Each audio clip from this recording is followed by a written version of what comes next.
ನನ್ನ ಬಳಿಗೆ ಬನ್ನಿರಿ ಮತ್ತು ನನ್ನ ಮಾತುಗಳನ್ನು ಆಲಿಸಿರಿ. ಆಲಿಸಿದರೆ ನೀವು ಬದುಕಿ ಬಾಳುವಿರಿ. ಯೆಹೋವನು ಸಿಕ್ಕುವ ಕಾಲದಲ್ಲಿ ಆತನನ್ನು ಆಶ್ರಯಿಸಿರಿ. ಆತನು ಸಮೀಪದಲ್ಲಿರುವಾಗ ಆತನಿಗೆ ಬಿನ್ನಹ ಮಾಡಿರಿ. ದುಷ್ಟನು ದುರ್ಮಾರ್ಗವನ್ನು ಬಿಡಲಿ, ಕೆಡುಕನು ದುರಾಲೋಚನೆಯನ್ನು ತ್ಯಜಿಸಲಿ. ಯೆಹೋವನ ಕಡೆಗೆ ತಿರುಗಿಕೊಂಡು ಬರಲಿ, ಆತನು ಅವನನ್ನು ಕರುಣಿಸುವನು. ನಮ್ಮ ದೇವರನ್ನು ಆಶ್ರಯಿಸಲಿ, ಆತನು ಮಹಾಕೃಪೆಯಿಂದ ಕ್ಷಮಿಸುವನು. ನೀವು ಆನಂದಭರಿತರಾಗಿ ಹೊರಡುವಿರಿ ಮತ್ತು ಸಮಾಧಾನದಿಂದ ಇರುವಿರಿ. ಅಂಜಬೇಡ, ನಂಬಿಕೆ ಮಾತ್ರ ಇರಲಿ ಆಗ. ಅಂಜಬೇಡ, ನಂಬಿಕೆ ಮಾತ್ರ ಇರಲಿ, ಆಕೆ ಬದುಕುವುದು. ಅಳಬೇಡಿರಿ, ಆಕೆ ಸತ್ತಿಲ್ಲ, ನಿದ್ರೆ ಮಾಡುತ್ತಿದ್ದಾಳೆ.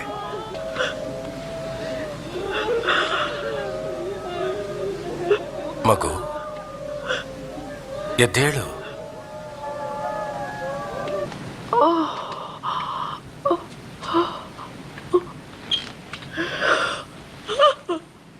ಆಕೆಗೆ ತಿನ್ನಲು ಏನಾದರೂ ಕೊಡಿ. ತೇನೆ, ಇಲ್ಲಿ ನಡೆದದ್ದನ್ನು ಯಾರಿಗೂ ತಿಳಿಸಬೇಡಿ.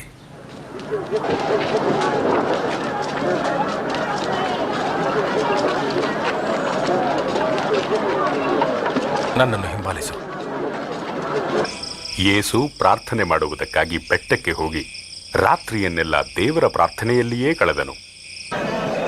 ಬಡವರಾದ ನೀವು ಧನ್ಯರು, ದೇವರ ರಾಜ್ಯವು ನಿಮ್ಮದೇ. ಹಸಿದಿರುವವರಾದ ನೀವು ಧನ್ಯರು, ನಿಮಗೆ ತೃಪ್ತಿಯಾಗುವುದು. ಈಗ ಅಳುವವರಾದ ನೀವು ಧನ್ಯರು, ನೀವು ನಗುವಿರಿ. ಮನುಷ್ಯಕುಮಾರನ ನಿಮಿತ್ತವಾಗಿ ಜನರು ನಿಮ್ಮನ್ನು ಹಗೆ ಮಾಡಿ ನಿಮಗೆ ಬಹಿಷ್ಕಾರ ಹಾಕಿ ನಿಂದಿಸಿ ನಿಮ್ಮ ಹೆಸರನ್ನು ಕೆಟ್ಟದೆಂದು ತೆಗೆದು ಹಾಕಿದರೆ ನೀವು ಧನ್ಯರು. ಆ ದಿನದಲ್ಲಿ ಸಂತೋಷದಿಂದ ಕುಣಿದಾಡಿರಿ, ಯಾಕೆಂದರೆ ಪರಲೋಕದಲ್ಲಿ ನಿಮಗೆ ಬಹಳ ಫಲ ಸಿಕ್ಕುವುದು. ಈ ಜನರ ಪಿತೃಗಳು ಪ್ರವಾದಿಗಳಿಗೂ ಹಾಗೆ ಮಾಡಿದರು.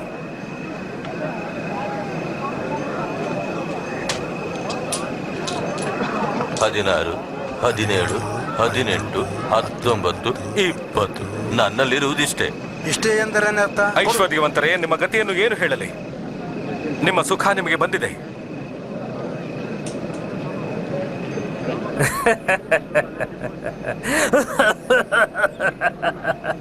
ಅವರು ಐಶ್ವರ್ಯವಂತನಾಗಲು ಇಷ್ಟವಿಲ್ಲ, ಹಾಗಾದ್ರೆ ಹುಚ್ಚನಿರಬೇಕು. ಈಗ ನಗುವವರೇ, ನಿಮ್ಮ ಗತಿಯನ್ನು ಏನು ಹೇಳಲಿ? ನೀವು ದುಃಖಪಟ್ಟು ಅಳುವಿರಿ. ಜನರೆಲ್ಲ ನಿಮ್ಮನ್ನು ಹೊಗಳಿದರೆ ನಿಮ್ಮ ಗತಿ ಏನು ಹೇಳಲಿ? ಅವರ ಪಿತೃಗಳು ಸುಳ್ಳು ಪ್ರವಾದಿಗಳನ್ನು ಹಾಗೇ ಹೊಗಳಿದರು. ಆದರೆ ನಾನು ಹೇಳುವುದು ಏನೆಂದರೆ, ವೈರಿಗಳನ್ನು ಪ್ರೀತಿಸಿರಿ, ನಿಮ್ಮನ್ನು ಹಗೆ ಮಾಡುವವರಿಗೆ ಉಪಕಾರ ಮಾಡಿರಿ, ನಿಮ್ಮನ್ನು ಶಪಿಸುವವರಿಗೆ ಆಶೀರ್ವಾದ ಮಾಡಿರಿ, ನಿಮ್ಮನ್ನು ಬೈಯುವವರಿಗೋಸ್ಕರ ಪ್ರಾರ್ಥಿಸಿರಿ.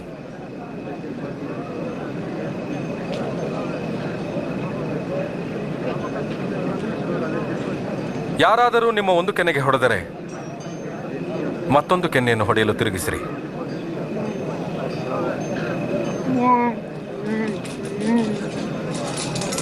ಯಾರಾದರೂ ನಿಮ್ಮ ಮೇಲಂಗಿಯನ್ನು ಕಸಿದುಕೊಂಡರೆ ನಿಮ್ಮ ಒಳಂಗಿಯನ್ನು ತೆಗೆದುಕೊಳ್ಳಲು ತಡೆಯಬೇಡಿ.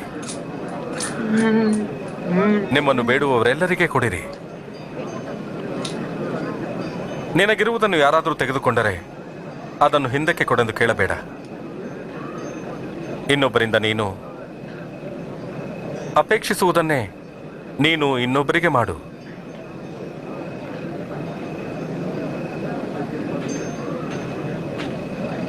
ನಿಮ್ಮನ್ನು ಪ್ರೀತಿ ಮಾಡಿದವರನ್ನು ನೀವು ಪ್ರೀತಿಸಿದರೆ ಹೇಗೆ ನೀವು ಆಶೀರ್ವಾದವನ್ನು ಹೊಂದುವಿರಿ? ಪಾಪಿಗಳು ಕೂಡ ಹಾಗೆಯೇ ಪ್ರೀತಿ ಮಾಡುತ್ತಾರೆ. ನಿಮಗೆ ಒಳ್ಳೆಯದನ್ನು ಮಾಡಿದವರಿಗೆ ನೀವು ಒಳ್ಳೆಯದನ್ನೇ ಮಾಡಿದರೆ ಹೇಗೆ ನೀವು ಆಶೀರ್ವಾದವನ್ನು ಹೊಂದುವಿರಿ? ಪಾಪಿಗಳು ಸಹ ಹಾಗೆ ಮಾಡುತ್ತಾರೆ. ಆಕೆಯನ್ನು ಹೇಗೆ ಮುಟ್ಟುವನು? ಆಕೆಯೊಟ್ಟಿಗೆ ಹೇಗೆ ಮಾತಾಡುವನು?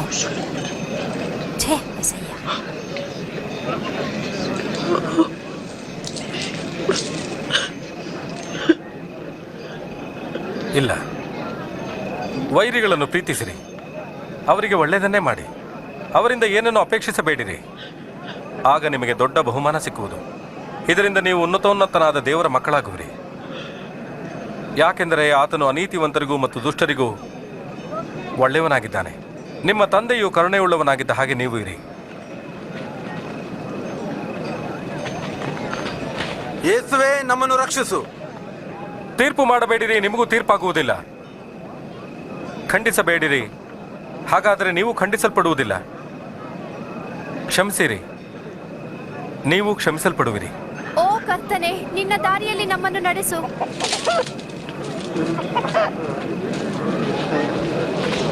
ಕೊಡಿರಿ, ನಿಮಗೂ ಕೊಡಲ್ಪಡುವುದು. ನೀವು ಅಳೆಯುವ ಅಳತೆಯಿಂದಲೇ ನಿಮಗೂ ಅಳೆಯುವರು. ಒಬ್ಬ ಕುರುಡನು ಇನ್ನೊಬ್ಬ ಕುರುಡನಿಗೆ ದಾರಿ ತೋರಿಸಲಿಕ್ಕಾದೀತೆ? ಹಾಗೆ ಮಾಡಿದರೆ ಅವರಿಬ್ಬರೂ ಕುಣಿಯಲ್ಲಿ ಬೀಳುತ್ತಾರೆ. ನಿನ್ನ ಕಣ್ಣಿನಲ್ಲಿರುವ ತೊಲೆಯನ್ನು ಯೋಚಿಸದೆ ನಿನ್ನ ಸಹೋದರನ ಕಣ್ಣಿನಲ್ಲಿರುವ ರವೆಯನ್ನು ಯೋಚಿಸುವುದೇಕೆ? ಗುರುವೇ, ನಮಗೆ ಮಾರ್ಗದರ್ಶನ ಮಾಡು. ಈಗ ನೀನು ನಮಗೆ ಬೇಕು ಕರ್ತನೆ. ನಿನ್ನನ್ನು ಹೊತ್ತು ಪೋಷಿಸಿದ ತಾಯಿಯು ಎಷ್ಟೋ ಧನ್ಯಳು. ದೇವರ ವಾಕ್ಯವನ್ನು ಕೇಳಿ ಅದರಂತೆ ನಡೆದುಕೊಳ್ಳುವವರೇ ಧನ್ಯರಾಗಿರುವರು. ಈ ಮನುಷ್ಯನನ್ನು ತಿಳಿಯಲು ಬಯಸುತ್ತೇನೆ. ಆತನು ಮೆಸ್ಸಿಯನಾಗಿರಬಹುದೆಂದು ನೀನು ಭಾವಿಸ್ತೀಯೋ?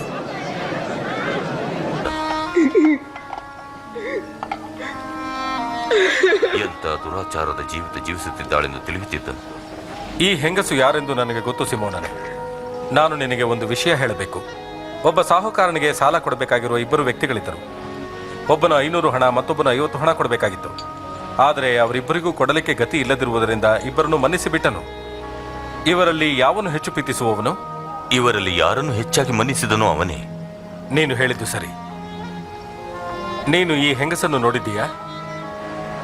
ನಾನು ನಿನ್ನ ಮನೆಗೆ ಬಂದಾಗ ನನಗೆ ಕಾಲು ತೊಳೆಯಲಿಕ್ಕೆ ನೀನು ನೀರು ಕೊಡಲಿಲ್ಲ. ಆದರೆ ಇವಳು ನಾನು ಬಂದ ಕೂಡಲೇ ತನ್ನ ಕಣ್ಣೀರಿನಿಂದ ನನ್ನ ಕಾಲು ತೊಳೆದು ತನ್ನ ಕೂದಲಿನಿಂದ ಒರೆಸಿದಳು. ನನಗೆ ನೀನು ಮುದ್ದಿಟ್ಟು ಸ್ವೀಕಾರ ಮಾಡಲಿಲ್ಲ. ಇವಳಾದರೂ ನಾನು ಬಂದಾಗಿನಿಂದ ನನ್ನ ಕಾಲಿಗೆ ಮುದ್ದಿಡುವುದನ್ನು ಬಿಡಲಿಲ್ಲ. ನೀನು ನನ್ನ ತಲೆಗೆ ಎಣ್ಣೆ ತಂದು ಕೊಡಲಿಲ್ಲ.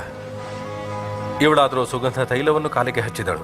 ನಾನು ಹೇಳುವುದೇನೆಂದರೆ, ಆಕೆಯು ತೋರಿಸಿದ ದೊಡ್ಡ ಪ್ರೀತಿಯೇ ಎಲ್ಲ ಪಾಪಗಳನ್ನು ಕ್ಷಮಿಸಲ್ಪಟ್ಟಿವೆ ಎಂದು ತೋರಿಸುತ್ತಿದೆ.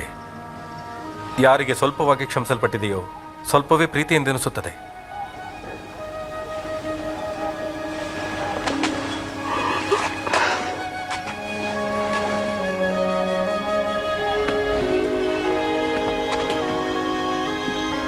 ನಿನ್ನ ಪಾಪಗಳು ಕ್ಷಮಿಸಲ್ಪಟ್ಟಿವೆ. ನಿನ್ನ ನಂಬಿಕೆಯೇ ರಕ್ಷಿಸಿದೆ. ಸಮಾಧಾನದಿಂದ ಹೋಗು. ಆಯಿನ ಊರು ಬಾಗಿಲಿನ ಹತ್ತಿರಕ್ಕೆ ಬಂದಾಗ ಸತ್ತು ಹೋಗಿದ್ದ ಒಬ್ಬನನ್ನು ಹೊರಗೆ ತರುತ್ತಿದ್ದರು. ಅವನು ವಿಧವೆಯಾದ ತಾಯಿಗೆ ಒಬ್ಬನೇ ಮಗನು. ಯೇಸು ಆಕೆಯನ್ನು ಕಂಡು ಕನಿಕರಿಸಿ ಚಟ್ಟವನ್ನು ಮುಟ್ಟಿ, ಯೌವನಸ್ಥನೇ ಎದ್ದೇಳು ಎಂದು ಹೇಳುತ್ತೇನೆ ಅಂದನು. ಕೂಡಲೇ ಸತ್ತಿದ್ದವನು ಎದ್ದು ಕೂತುಕೊಂಡನು. ಆಗ ಯೇಸು ಅವನನ್ನು ಅವನ ತಾಯಿಗೆ ಒಪ್ಪಿಸಿದನು. ಆತನಿಗೆ ಕೇಳಿ ಹೇಳು, ಯೋಹಾನನು ಹೇಳಿದಂತೆ ಬರಬೇಕಾದವನು ನೀನೋ ಅಥವಾ ಮತ್ತೊಬ್ಬರ ದಾರಿಯನ್ನು ನೋಡಬೇಕು? ಅವನು ನೀನು ಅಥವಾ ಮತ್ತೊಬ್ಬರ ದಾರಿಯನ್ನು ಕಾಯಬೇಕೋ ಎಂದು ಕೇಳುತ್ತಾನೆ. ಹೋಗಿ ಕಂಡು ಕೇಳಿದವುಗಳನ್ನು ಯೋಹಾನನಿಗೆ ತಿಳಿಸಿರಿ. ಕುರುಡರಿಗೆ ಕಣ್ಣು ಬರುತ್ತವೆ, ಕುಂಟರಿಗೆ ಕಾಲು ಬರುತ್ತವೆ. ನನ್ನ ವಿಷಯದಲ್ಲಿ ಸಂಶಯ ಪಡೆದವನೇ ಧನ್ಯನು. ಬಿತ್ತುವವನು ಬೀಜವನ್ನು ಬಿತ್ತುವುದಕ್ಕೆ ಹೊರಟನು. ಅವನು ಬಿತ್ತುವಾಗ ಕೆಲವು ಬೀಜ ದಾರಿಯ ಮಗುಲಲ್ಲಿ ಬಿದ್ದು ತುಳಿಯಲ್ಪಟ್ಟವು. ಹಕ್ಕಿಗಳು ಅವುಗಳನ್ನು ತಿಂದು ಬಿಟ್ಟವು. ಕೆಲವು ಬೀಜ ಬಂಡೆಯ ಮೇಲೆ ಬಿದ್ದವು. ಅವು ಮೊಳತು ಬೆಳೆದು ನೀರಿನ ತ್ಯಾವವಿಲ್ಲದ ಕಾರಣ ಒಣಗಿ ಹೋದವು. ಕೆಲವು ಮುಳ್ಳುಗಿಡಗಳ ನಡುವೆ ಬಿದ್ದವು. ಅವುಗಳ ಸಂಗಡ ಮುಳ್ಳುಗಿಡಗಳು ಸಹ ಬೆಳೆದು ಅಡಗಿಸಿ ಬಿಟ್ಟವು. ಇನ್ನೂ ಕೆಲವು ಬೀಜ ಒಳ್ಳೆಯ ನೆಲದಲ್ಲಿ ಬಿದ್ದು ಪ್ರತಿಯೊಂದು ಬೀಜ ಮೊಳತು ಬೆಳೆದು 100ರಷ್ಟು ಫಲವನ್ನು ಕೊಟ್ಟವು. ಗುರುವೇ, ಜನರು ನಿನ್ನ ಹತ್ತಿರಕ್ಕೆ ಬಂದಾಗಲೆಲ್ಲ ಸಾಮ್ಯರೂಪವಾಗಿ ಯಾಕೆ ಮಾತನಾಡುತ್ತಿ? ದೇವರ ರಾಜ್ಯದ ಗುಟ್ಟುಗಳನ್ನು ತಿಳಿಯುವ ವರವು ನಿಮಗೆ ಕೊಟ್ಟಿದೆ. ಉಳಿದವರಿಗೆ ಕಣ್ಣಿದ್ದರೂ ನೋಡದಂತೆಯೂ ಕಿವಿಯಿದ್ದರೂ ಕೇಳಿ ತಿಳಿದುಕೊಳ್ಳದ ಕಾರಣ ಸಾಮ್ಯರೂಪವಾಗಿ ಹೇಳಲಾಗುತ್ತದೆ.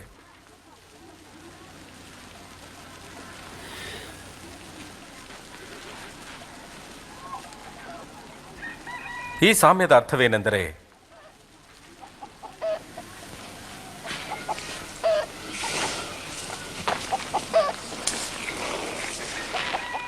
ಬೀಜವೆಂದರೆ ದೇವರ ವಾಕ್ಯ. ದಾರಿಯ ಮಗ್ಗಲಲ್ಲಿ ಬೀಜ ಬಿದ್ದ ನೆಲವೆಂದರೆ ವಾಕ್ಯವನ್ನು ಕೇಳಿಸಿಕೊಂಡವರೇ. ಆದರೆ ಸೈತಾನನು ಬಂದು ಅವರು ನಂಬಿ ರಕ್ಷಣೆ ಹೊಂದಬಾರದೆಂದು ವಾಕ್ಯವನ್ನು ಅವರ ಹೃದಯದಿಂದ ತೆಗೆದು ಬಿಡುತ್ತಾನೆ. ಬೀಜ ಬಿದ್ದ ಬಂಡೆಯ ನೆಲ ಯಾರೆಂದರೆ ವಾಕ್ಯವನ್ನು ಕೇಳಿ ಸಂತೋಷದಿಂದ ಸ್ವೀಕರಿಸುವವರು. ಆದರೆ ಅವರಲ್ಲಿ ಬೇರಿಲ್ಲದ ಕಾರಣ ಸ್ವಲ್ಪ ಕಾಲವೇ ನಂಬಿಕೊಂಡಿದ್ದು ಅವರಿಗೆ ಶೋಧನೆಯ ಕಾಲ ಬಂದಾಗ ಬಿದ್ದು ಹೋಗುವರು. ಬೀಜ ಬಿದ್ದ ಮುಳ್ಳುಗಿಡಗಳ ನೆಲ ಯಾರೆಂದರೆ ವಾಕ್ಯವನ್ನು ಕೇಳುವವರು. ಆದರೆ ಈ ಜೀವಮಾನದಲ್ಲಿ ಆಗುವ ಚಿಂತೆ, ಐಶ್ವರ್ಯ ಭೋಗಗಳಿಂದ ಅಡಗಿಸಲ್ಪಟ್ಟು ಫಲವನ್ನು ಕೊಡುವುದಿಲ್ಲ. ಬೀಜ ಬಿದ್ದ ಒಳ್ಳೆಯ ನೆಲವೆಂದರೆ ವಾಕ್ಯವನ್ನು ಕೇಳಿ ಸುಗುಣವುಳ್ಳ ಒಳ್ಳೆಯ ಹೃದಯದಲ್ಲಿ ಇಟ್ಟುಕೊಂಡು ಕೊನೆಯವರೆಗೂ ತಾಳ್ಮೆಯಿಂದ ಫಲವನ್ನು ಕೊಡುವವರು.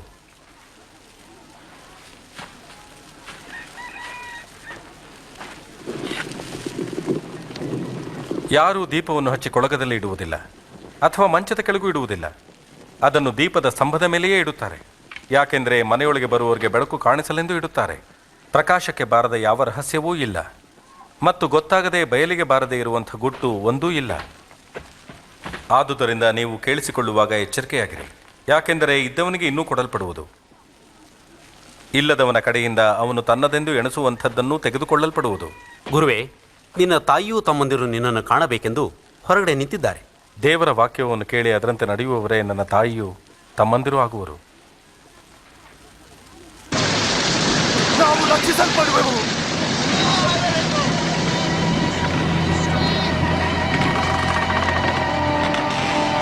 ನಿಮ್ಮ ನಂಬಿಕೆ ಎಲ್ಲಿ?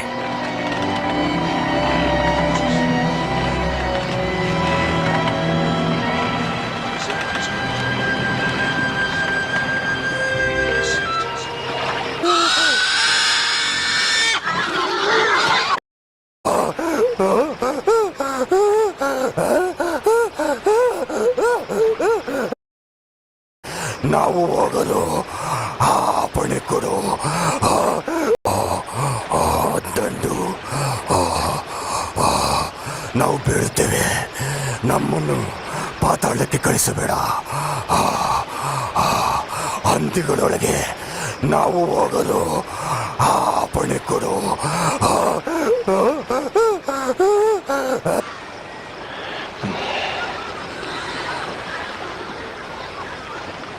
ಇಲ್ಲಿಂದ ಹೋಗ್ಬಿಡು.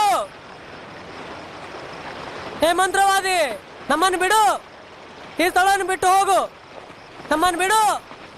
ಇಲ್ಲಿಂದ ಹೋಗ್ಬಿಡು.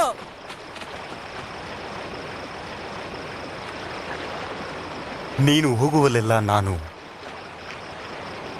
ನಿನ್ನ ಹಿಂದೆ ಬರಲು ಅಪ್ಪಣೆ ಕೊಡು.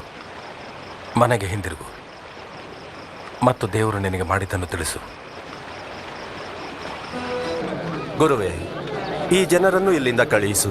ಇವರು ಸುತ್ತಮುತ್ತಲಿನ ಹಳ್ಳಿ ಪಳ್ಳಿಗಳಿಗೆ ಹೋಗಿ ತಮ್ಮ ಆಹಾರವನ್ನು ಮತ್ತು ಇರಲಿಕ್ಕೆ ಸ್ಥಳವನ್ನು ಹುಡುಕಿಕೊಳ್ಳಲಿ. ಇದೊಂದು ಅಡವಿಯ ಸ್ಥಳವಾಗಿದೆ.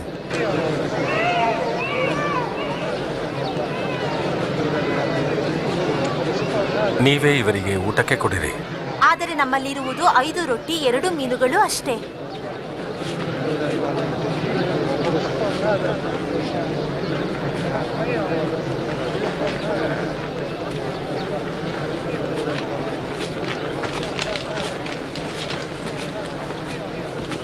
ಸ್ತುತಿಗೆ ಪಾತ್ರನಾದ ಓ ಕರ್ತನಾದ ದೇವರೇ, ವಿಶ್ವದ ಒಡೆಯನೇ, ಭೂಮಿಯಿಂದ ಆಹಾರವನ್ನು ಒದಗಿಸುವವನೇ, ನಿನಗೆ ಸ್ತೋತ್ರವಾಗಲಿ. ಜನರು ನನ್ನನ್ನು ಯಾರು ಅನ್ನುತ್ತಾರೆ? ಕೆಲವರು ಸ್ನಾನಿಕನಾದ ಯೋಹಾನನು ಅನ್ನುತ್ತಾರೆ. ಬೇರೆಯವರು ನಿನ್ನನ್ನು ಎಲಿಯನೂ ಅನ್ನುತ್ತಾರೆ. ಇನ್ನು ಕೆಲವರು ಪೂರ್ವದ ಪ್ರವಾದಿಗಳಲ್ಲಿ ಒಬ್ಬ ಎದ್ದು ಬಂದಿದ್ದಾನೆ ಅನ್ನುತ್ತಾರೆ. ಆದರೆ ನೀನು ನನ್ನನ್ನು ಯಾರನ್ನುತ್ತಿ?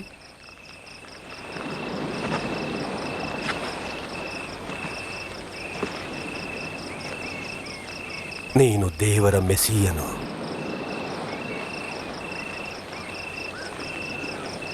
ನೀವು ಇದನ್ನು ಯಾರಿಗೂ ಹೇಳಬೇಡಿ. ಮನುಷ್ಯ ಕುಮಾರನು ಬಹು ಕಷ್ಟಗಳನ್ನು ಅನುಭವಿಸಿ ನಿರಾಕೃತನಾಗಿ ಆತನು ಕೊಲ್ಲಲ್ಪಟ್ಟು 3ನೇ ದಿನದಲ್ಲಿ ಜೀವಿತನಾಗಿ ಎದ್ದೇಳುವನು. ನಿಮ್ಮಲ್ಲಿ ಯಾರು ನನ್ನೊಟ್ಟಿಗೆ ಬರುವಿರಿ? ನಾನು ನಿನ್ನನ್ನು ಹಿಂಬಾಲಿಸುವನೆ ಗುರುವೇ. ಆದರೆ ಮೊದಲು ನನ್ನ ಮನೆಗೆ ಹೋಗಿ ತಿಳಿಸಿ ಬರಲು ಅಪ್ಪಣೆ ಕೊಡು. ಯಾವನಾದರೂ ತನ್ನ ನೇಗಿಲಿನ ಮೇಲೆ ಕೈಯನ್ನು ಹಾಕಿ ಹಿಂದಕ್ಕೆ ನೋಡಿದರೆ ಅವನು ದೇವರ ರಾಜ್ಯಕ್ಕೆ ತಕ್ಕವನಲ್ಲ. ಯಾವನಾದರೂ ನನ್ನ ಹಿಂದೆ ಬರುವುದಕ್ಕೆ ಮನಸ್ಸಿದ್ದರೆ ಅವನು ತನ್ನನ್ನು ನಿರಾಕರಿಸಿ ತನ್ನ ಶಿಲುಬೆಯನ್ನು ಪ್ರತಿದಿನ ಹೊತ್ತುಕೊಂಡು ನನ್ನ ಹಿಂದೆ ಬರಲಿ. ತನ್ನ ಪ್ರಾಣವನ್ನು ಉಳಿಸಿಕೊಳ್ಳಬೇಕೆನ್ನುವವನು ಅದನ್ನು ಕಳಕೊಳ್ಳುವನು. ಆದರೆ ನನ್ನ ನಿಮಿತ್ತವಾಗಿ ತನ್ನ ಪ್ರಾಣವನ್ನು ಕಳಕೊಂಡವನು ಅದನ್ನು ಉಳಿಸಿಕೊಳ್ಳುವನು. ಒಬ್ಬ ಮನುಷ್ಯನು ಲೋಕವನ್ನೆಲ್ಲ ಸಂಪಾದಿಸಿಕೊಂಡರೂ ತನ್ನ ಪ್ರಾಣವನ್ನೇ ನಷ್ಟಪಡಿಸಿಕೊಂಡರೆ ಪ್ರಯೋಜನವೇನು? ಯಾವನು ನನಗೂ ನನ್ನ ಬೋಧನೆಗಳಿಗೂ ನಾಚಿಕೊಳ್ಳುತ್ತಾನೋ ಅವನ ವಿಷಯದಲ್ಲಿ ಮನುಷ್ಯಕುಮಾರನು ತನಗೂ ತನ್ನ ತಂದೆಗೂ ಪರಿಶುದ್ಧ ದೂತರಿಗೂ ಇರುವ ಪ್ರಭಾವದೊಡನೆ ಹಿಂತಿರುಗಿ ಬರುವಾಗ ನಾಚಿಕೊಳ್ಳುವನು.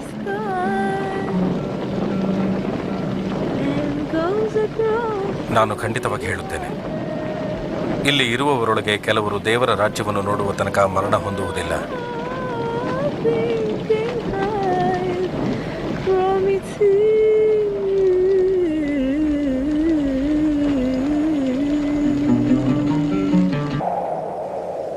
ತಕ್ಷಣವೇ ಮೋಶೆಯು ಮತ್ತು ಎಲಿಯನು ಪರಲೋಕದ ಪ್ರಭಾವದೊಡನೆ ಕಾಣಿಸಿಕೊಂಡು ಆತನೊಂದಿಗೆ ಮಾತನಾಡುತ್ತಿದ್ದರು. ನೀನು ದೇವರ ಯೋಜನೆಯನ್ನು ಪೂರೈಸುತ್ತೀ. ನೀನು ಯೆರೂಸಲೇಮಿನಲ್ಲಿ ಸಾಯುತ್ತಿ.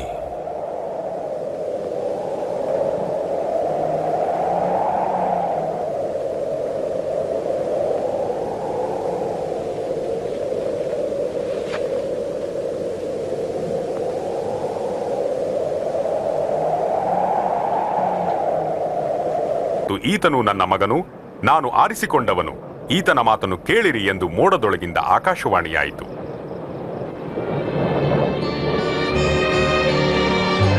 ಬೋಧಕನೇ, ನನ್ನ ಮಗನ ಮೇಲೆ ದೃಷ್ಟಿಯಿಡು. ದಯವಿಟ್ಟು ಅವನಿಗೆ ಸಹಾಯ ಮಾಡು.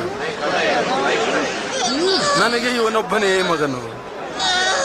ಅದನ್ನು ಬಿಡಿಸಲು ನಿನ್ನ ಶಿಷ್ಯರನ್ನು ಬೇಡಿಕೊಂಡೆನು, ಆದರೆ ಅವರಿಂದ ಆಗಲಿಲ್ಲ. ಎಲ್ಲ ನಂಬಿಕೆ ಇಲ್ಲದಂಥ ಮೂರ್ಖ ಸಂತಾನವೇ, ನಾನು ಇನ್ನೆಷ್ಟು ದಿನ ನಿಮ್ಮ ಸಂಗಡ ಇದ್ದು ನಿಮ್ಮನ್ನು ಸಹಿಸಿಕೊಳ್ಳಲಿ? ಅವನ ಮುಖವೂ ಸಹ ವಾಸಿಯಾಯಿತು. ಎಂಥ ಆಶ್ಚರ್ಯ!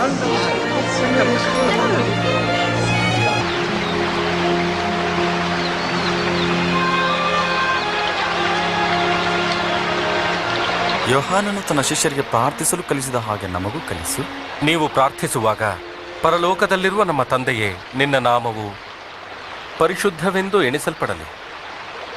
ನಿನ್ನ ರಾಜ್ಯವು ಬರಲಿ. ನಿನ್ನ ಚಿತ್ತವು ಪರಲೋಕದಲ್ಲಿ ನೆರವೇರುವ ಪ್ರಕಾರ ಭೂಲೋಕದಲ್ಲಿಯೂ ನೆರವೇರಲಿ. ನಮ್ಮ ಅನುದಿನದ ಆಹಾರವನ್ನು ಈ ಹೊತ್ತು ದಯಪಾಲಿಸು. ನಮಗೆ ತಪ್ಪು ಮಾಡಿರುವ ಪ್ರತಿಯೊಬ್ಬನನ್ನು ಕ್ಷಮಿಸುತ್ತೇವಾದ್ದರಿಂದ ನಮ್ಮ ಪಾಪಗಳನ್ನು ಕ್ಷಮಿಸು. ನಮ್ಮನ್ನು ಶೋಧನೆಯೊಳಗೆ ಸೇರಿಸದೆ ಕೇಡಿನಿಂದ ನಮ್ಮನ್ನು ತಪ್ಪಿಸು ಎಂದು ಪ್ರಾರ್ಥಿಸಿರಿ. ಬೇಡಿರಿ, ನಿಮಗೆ ದೊರೆಯುವುದು. ಹುಡುಕಿರಿ, ನಿಮಗೆ ಸಿಕ್ಕುವುದು. ತಟ್ಟಿರಿ, ನಿಮಗೆ ಬಾಗಿಲು ತೆರೆಯುವುದು. ಯಾಕೆಂದರೆ ಬೇಡಿಕೊಳ್ಳುವ ಎಲ್ಲರಿಗೂ ದೊರೆಯುವುದು. ಯಾರು ಹುಡುಕುತ್ತಾರೋ ಅವರಿಗೆ ಸಿಕ್ಕುವುದು. ಯಾರು ಬಾಗಿಲು ತಟ್ಟುತ್ತಾರೋ ಪ್ರತಿಯೊಬ್ಬರಿಗೂ ಬಾಗಿಲು ತೆರೆಯುವುದು.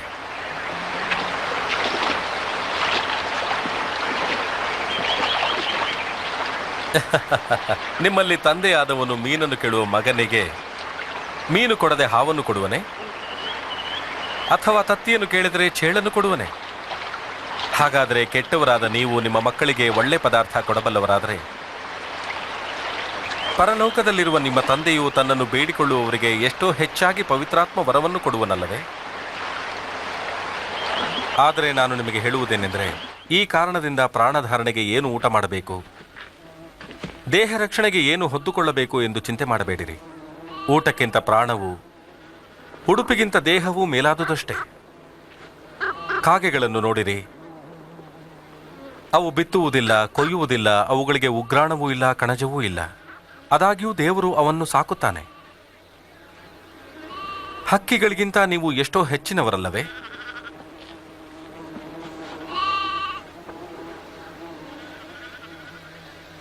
ಯಾಕೆ ಚಿಂತೆ ಮಾಡುವಿರಿ? ನಿಮ್ಮ ಜೀವಿತಕ್ಕೆ ಆಯುಷ್ಯವನ್ನು ಹೆಚ್ಚಿಸುವಿರೋ? ಇಷ್ಟು ಅಲ್ಪವಾದ ಕಾರ್ಯವನ್ನು ಮಾಡಲಾಗದಿರುವಾಗ ಮಿಕ್ಕ ವಿಷಯದಲ್ಲಿ ಚಿಂತೆ ಮಾಡುವುದೇಕೆ? ಈ ಕಾಡು ಪುಷ್ಪಗಳನ್ನು ನೋಡಿರಿ, ಅದು ಹೇಗೆ ಬೆಳೆಯುತ್ತದೆ. ಅವು ದುಡಿಯುವುದಿಲ್ಲ, ನೂಲುವುದಿಲ್ಲ. ಅರಸನಾದ ಸೊಲೊಮೋನನು ಸಕಲ ವೈಭವದಿಂದಿರುವಾಗಲೂ ಈ ಹೂವಿಗಿರುವ ಅಲಂಕಾರವೂ ಇರಲಿಲ್ಲ. ಆದರೆ ಅಲ್ಪವಿಶ್ವಾಸಿಗಳೇ, ಈ ಹೊತ್ತು ಇದ್ದು ನಾಳೆ ವಲಯ ಪಾಲಾಗುವ ಅಡವಿಯ ಹುಲ್ಲಿಗೆ ದೇವರು ಹೀಗೆ ಉಡಿಸಿದರೆ, ಅದಕ್ಕಿಂತ ಎಷ್ಟೋ ಹೆಚ್ಚಾಗಿ ನಿಮಗೆ ಉಡಿಸಿ ತೊಡಿಸುವನು. ನಮ್ಮ ನಂಬಿಕೆಯನ್ನು ಹೆಚ್ಚಿಸು. ನಿಮ್ಮಲ್ಲಿ ಸಾಸಿವೆ ಕಾಳಷ್ಟು ನಂಬಿಕೆ ಇದ್ದರೆ ನೀವು ಈ ಅತ್ತಿಮರವನ್ನು ನೋಡಿ, ನೀನು ಬೇರು ಸಹಿತ ಕಿತ್ತುಕೊಂಡು ಸಮುದ್ರದಲ್ಲಿ ನಾಟಿಕೋ ಎಂದು ಹೇಳಿದರೂ ಅದು ಕೇಳುತ್ತದೆ.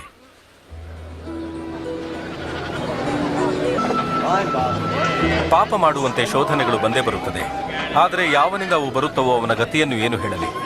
ಈ ಚಿಕ್ಕವರಲ್ಲಿ ಒಬ್ಬನಿಗೆ ಯಾವನಾದರೂ ಪಾಪ ಮಾಡಲು ಕಾರಣನಾದರೆ ಅವನ ಕೊರಳಿಗೆ ಬೀಸುವ ಕಲ್ಲು ಕಟ್ಟಿ ಆಳವಾದ ಸಮುದ್ರದಲ್ಲಿ ಮುಳುಗಿಸಿ ಬಿಡುವುದು ಲೇಸು. ದೇವರ ರಾಜ್ಯವು ಯಾವುದಕ್ಕೆ ಹೋಲಿಕೆಯಾಗಿದೆ? ಅದು ಹೀಗಿದೆ. ಒಬ್ಬ ಮನುಷ್ಯನು ಸಾಸಿವೆ ಕಾಳನ್ನು ತೆಗೆದುಕೊಂಡು ಹೋಗಿ ತನ್ನ ತೋಟದಲ್ಲಿ ಹಾಕಿದನು. ಸಸಿಯು ಬೆಳೆದು ದೊಡ್ಡ ಮರವಾಯಿತು. ಪಕ್ಷಿಗಳು ಅದರ ಕೊಂಬೆಗಳಲ್ಲಿ ಗೂಡುಗಳನ್ನು ಕಟ್ಟಿಕೊಂಡವು. ಆತನು ಏನು ಮಾತಾಡುತ್ತಿದ್ದಾನೋ ನನಗೆ ತಿಳಿಯದು. ನೀವು ಸುಂಕದವರು ಮತ್ತು ಪಾಪಿಗಳೊಂದಿಗೆ ತಿಂದು ಕುಡಿಯುವುದೇಕೆ? ಕ್ಷೇಮದಿಂದಿರುವವರಿಗೆ ವೈದ್ಯನು ಬೇಕಾಗಿಲ್ಲ, ಕ್ಷೇಮವಿಲ್ಲದವರಿಗೆ ಬೇಕು. ನೀತಿವಂತರು ಪಶ್ಚಾತ್ತಾಪ ಪಡಬೇಕು ಎಂದು ಕರೆಯಲು ನಾನು ಬಂದಿಲ್ಲ, ಆದರೆ ಪಾಪಿಗಳಿಗಾಗಿ ಬಂದಿದ್ದೇನೆ.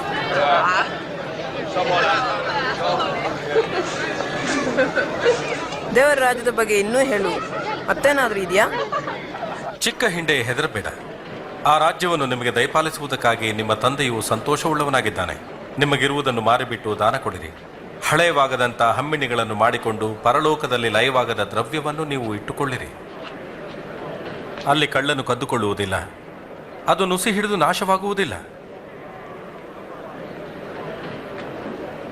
ನಿಮ್ಮ ಗಂಟು ಇದ್ದಲ್ಲಿಯೇ ನಿಮ್ಮ ಮನಸ್ಸು ಇರುವುದು.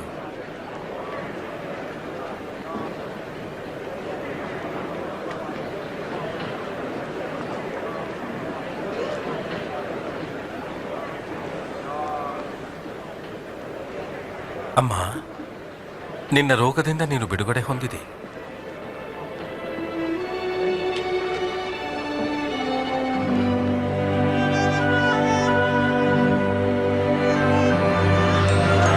ನೋಡು ನೋಡು, ಅವನಿಗೆ ಗುಣವಾಯಿತು. ಇದು ಒಂದು ಅದ್ಭುತ. ನೋಡು, ಅವನಿಗೆ ಗುಣವಾಯಿತು. ಬಂದು ನೋಡಿರಿ. ದೇವರಿಗೆ ಸ್ತೋತ್ರವಾಗಲಿ. 18 ವರ್ಷದ ಸಂಕಟ ದೇವರು ನಿನ್ನನ್ನು ಕಾಪಾಡಲಿ. ಕೆಲಸ ಮಾಡಲಿಕ್ಕೆ ವಾರದಲ್ಲಿ 6 ದಿನಗಳಿವೆ. ಆ ದಿನಗಳಲ್ಲಿ ಬಂದು ವಾಸಿ ಮಾಡಿಕೊಳ್ಳಲಿ, ಆದರೆ ಸಬ್ಬತ್ ದಿನಗಳಲ್ಲಿ ಮಾತ್ರ ಬೇಡ. ಓ ಕಪಟಿಗಳೇ, ನೀವು ನಿಮ್ಮಲ್ಲಿ ಸಬ್ಬತ್ ದಿನದಲ್ಲಿ ತನ್ನ ಎತ್ತನಾಗಲಿ ಕತ್ತೆಯನ್ನಾಗಲಿ ಗೋದಲಿಯಿಂದ ಬಿಚ್ಚಿ ನೀರು ಕುಡಿಸುವುದಕ್ಕಾಗಿ ಹೋಗುತ್ತಾರಲ್ಲವೇ? ಹಾಗಾದರೆ 18 ವರ್ಷಗಳ ತನಕ ಸೈತಾನನ್ನು ಕಟ್ಟಿ ಹಾಕಿದ್ದ ಅಬ್ರಹಾಮನ ವಂಶದವಳಾದ ಈಕೆಯನ್ನು ಸಬ್ಬತ್ ದಿನದಲ್ಲಿ ಈ ಕಟ್ಟಿನಿಂದ ಬಿಡಿಸಬಾರದು.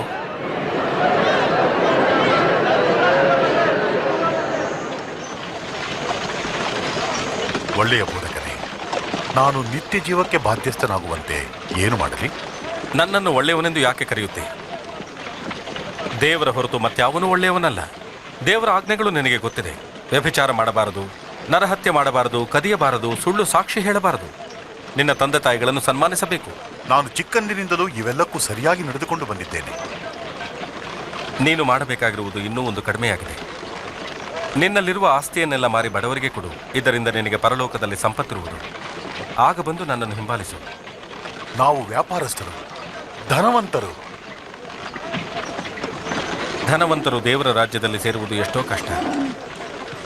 ಒಬ್ಬ ಐಶ್ವರ್ಯವಂತನು ದೇವರ ರಾಜ್ಯದಲ್ಲಿ ಸೇರುವುದಕ್ಕಿಂತ ಒಂಟೆಯು ಸೂಜಿಗಣ್ಣಿನಲ್ಲಿ ನುಗ್ಗುವುದು ಸುಲಭ. ಹಾಗಾದರೆ ಯಾರು ರಕ್ಷಣೆ ಹೊಂದುವರು? ಮನುಷ್ಯನಿಗೆ ಅಸಾಧ್ಯವಾದ ಕಾರ್ಯಗಳು ದೇವರಿಗೆ ಸಾಧ್ಯವಾಗಿವೆ. ನಿರ್ದಿಷ್ಟವಾಗಿ ದೇವರ ರಾಜ್ಯವು ಎಲ್ಲಿರುವುದು? ದೇವರ ರಾಜ್ಯವು ಕಣ್ಣಿಗೆ ಕಾಣಿಸುವಂತೆ ಪ್ರತ್ಯಕ್ಷವಾಗಿ ಬರುವಂಥದ್ದಲ್ಲ. ಯಾರೂ ಹೇಳಲಿಕ್ಕಾಗದು, ನೋಡು ಇಲ್ಲಿದೆ ಅಲ್ಲಿದೆ ಎಂದು. ಯಾಕೆಂದರೆ ದೇವರ ರಾಜ್ಯವು ನಿಮ್ಮಲ್ಲಿಯೇ ಇದೆ. ಒಂದು ಕಾಲ ಬರುತ್ತದೆ, ಅದರಲ್ಲಿ ನೀವು ಮನುಷ್ಯಕುಮಾರನ ದಿವಸಗಳೊಳಗೆ ಒಂದು ದಿನವನ್ನು ನೋಡಬೇಕೆಂದು ಅಪೇಕ್ಷಿಸಿದರೂ ಅದನ್ನು ನೋಡದೇ ಇರುವಿರಿ. ಯಾಕೆಂದರೆ ಮಿಂಚು ಮಿಂಚುತ್ತಾ ಆಕಾಶದಲ್ಲಿ ಹೇಗೆ ಹೊಳೆಯುವುದೋ ಹಾಗೆಯೇ ಮನುಷ್ಯಕುಮಾರನು ತನ್ನ ದಿನದಲ್ಲಿ ಇರುವನು. ಆದರೆ ಮೊದಲು ಆತನು ಬಹು ಕಷ್ಟಗಳನ್ನು ಅನುಭವಿಸಿ ಈಗಿನ ಕಾಲದ ಜನರಿಂದ ನಿರಾಕರಿಸಲ್ಪಡಬೇಕು.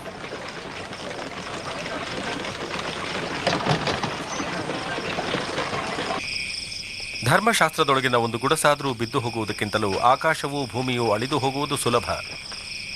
ನಾನು ಹೇಳುತ್ತೇನೆ, ಎಷ್ಟೋ ಪ್ರವಾದಿಗಳು ಅರಸರು ನೀವು ನೋಡುತ್ತಿರುವಂತೆ ಅವರು ಅಪೇಕ್ಷಿಸಿದರೂ ನೋಡಲಿಲ್ಲ, ನೀವು ಕೇಳಿದಂತೆ ಕೇಳಲು ಅಪೇಕ್ಷಿಸಿದರೂ ಕೇಳಲಿಲ್ಲ. ನಾವೇನು ಮಾಡಬೇಕು? ಶಾಸ್ತ್ರದಲ್ಲಿ ಏನು ಬರೆದಿದೆ ಅದನ್ನು ಹೇಗೆ ಅರ್ಥ ಮಾಡಿಕೊಂಡಿದ್ದೆ?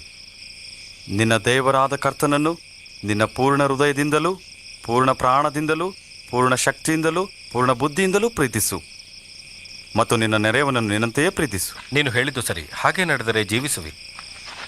ನನ್ನ ನೆರೆಯವನು ಯಾರು? ಆ ಸಿಪಾಯಿಗಳಲ್ಲ. ಕೈಸರನ ಬಗ್ಗೆ ಏನು? ಒಬ್ಬ ಮನುಷ್ಯನು ಯೆರೂಸಲೇಮಿನಿಂದ ಎರಿಕೋವಿಗೆ ಹೋಗುತ್ತಿರುವಾಗ ಕಳ್ಳರ ಕೈಗೆ ಸಿಕ್ಕಿದನು. ಅವರು ಅವನನ್ನು ಸುಲಿಗೆ ಮಾಡಿಕೊಂಡು ಗಾಯವಾಗುವಷ್ಟು ಹೊಡೆದು ಅರೆಜೀವ ಮಾಡಿ ಹೋದರು. ಆಗ ಒಬ್ಬ ಯಾಜಕನು ಆ ದಾರಿಯಲ್ಲಿ ಬರುತ್ತಾ ಅವನನ್ನು ಕಂಡು ಓರೆಯಾಗಿ ಹೋದನು. ಅದೇ ರೀತಿಯಲ್ಲಿ ಒಬ್ಬ ಲೇವಿಯನು ಆ ಸ್ಥಳಕ್ಕೆ ಬಂದು ಅವನನ್ನು ಕಂಡು ಅವನು ಸಹ ಓರೆಯಾಗಿ ಹೋದನು. ಆದರೆ ಒಬ್ಬ ಸಮಾರ್ಯದವನು ಪ್ರಯಾಣ ಮಾಡುತ್ತಾ ಅವನಿದ್ದಲ್ಲಿಗೆ ಬಂದು ಅವನನ್ನು ಕಂಡು ಕನಿಕರಿಸಿ ಹತ್ತಿರಕ್ಕೆ ಹೋಗಿ ಅವನ ಗಾಯಗಳಲ್ಲಿ ಎಣ್ಣೆಯನ್ನು ದ್ರಾಕ್ಷಾರಸವನ್ನು ಹೊಯ್ದು ಕಟ್ಟಿ ತನ್ನ ವಾಹನದ ಮೇಲೆ ಹತ್ತಿಸಿಕೊಂಡು ಛತ್ರದವನಿಗೆ ಒಪ್ಪಿಸಿದನು. ಮರುದಿನ ಅವನು 2 ಬೆಳ್ಳಿ ನಾಣ್ಯಗಳನ್ನು ಕೊಟ್ಟು, ಇವನನ್ನು ಆರೈಕೆ ಮಾಡು, ಇದಕ್ಕಿಂತ ಹೆಚ್ಚಾಗಿ ಏನಾದರೂ ವೆಚ್ಚ ಮಾಡಿದರೆ ನಾನು ಹಿಂತಿರುಗಿ ಬಂದಾಗ ನಿನಗೆ ಕೊಡುವೆನು ಅಂದನು.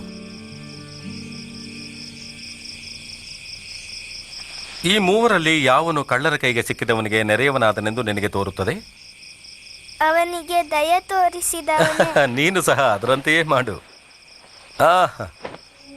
ಮಕ್ಕಳನ್ನು ನನ್ನ ಹತ್ತಿರಕ್ಕೆ ಬರಗೊಡಿಸಿರಿ, ಅವುಗಳಿಗೆ ಅಡ್ಡಿ ಮಾಡಬೇಡಿರಿ.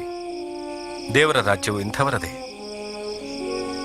ನಿಮಗೆ ಸತ್ಯವಾಗಿ ಹೇಳುತ್ತೇನೆ, ಯಾವನು ಶಿಶುಭಾವದಿಂದ ದೇವರ ರಾಜ್ಯವನ್ನು ಅಂಗೀಕರಿಸುವುದಿಲ್ಲವೋ ಅವನು ಅದರಲ್ಲಿ ಸೇರುವುದೇ ಇಲ್ಲ.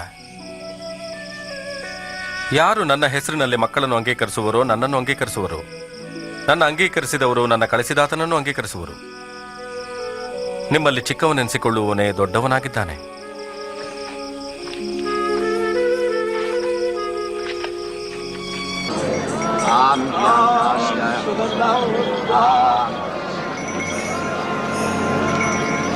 ಅಯ್ಯ, ಇಲ್ಲೇನು ನಡೆಯುತ್ತಿದೆ? ನಜರೇತನ ಯೇಸು ಹೋಗುತ್ತಿದ್ದಾನೆ.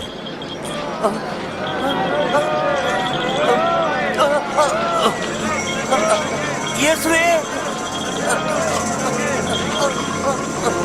ಯೇಸುವೇ, ದಾವಿದನ ಕುಮಾರನೇ, ನನ್ನನ್ನು ಕರುಣಿಸು.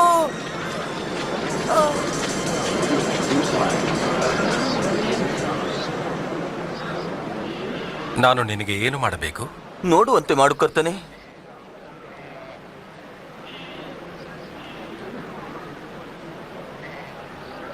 ಈಗ ನೋಡು, ನಿನ್ನ ನಂಬಿಕೆಯೇ ನಿನ್ನನ್ನು ಸ್ವಸ್ಥಪಡಿಸಿದೆ.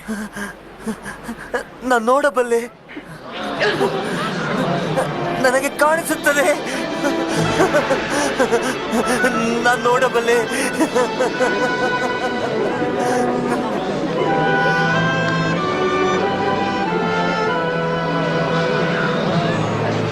ತಟ್ಟನೆ ಇಳಿದು ಬಾ. ನಾನು ಇಂದು ನಿನ್ನ ಮನೆಯಲ್ಲಿ ಇಳಿದುಕೊಳ್ಳಬೇಕು. ನನ್ನ ಮನೆಯಲ್ಲಿ? ಇಂಥವನ ಮನೆಯಲ್ಲಿ ಯಾರು ಹೇಳ್ಕೊಳ್ತಾರೆ?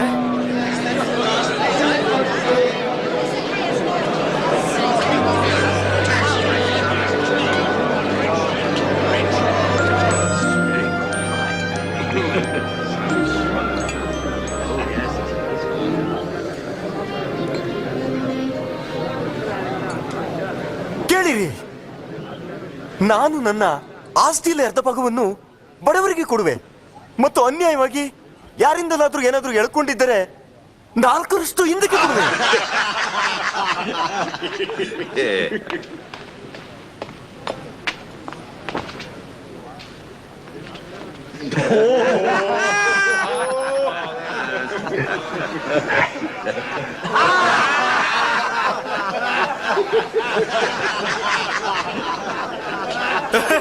ನಾನು ನಂಬಲಾರೆ. ಒಬ್ಬ ಸುಂಕದವನು ತಾನು ಎಳ್ಕೊಂಡ ಸುಂಕವನ್ನು ಹಿಂತಿರುಗಿ ಕೊಡುವನು? ಇದು ಅಸಾಧ್ಯ.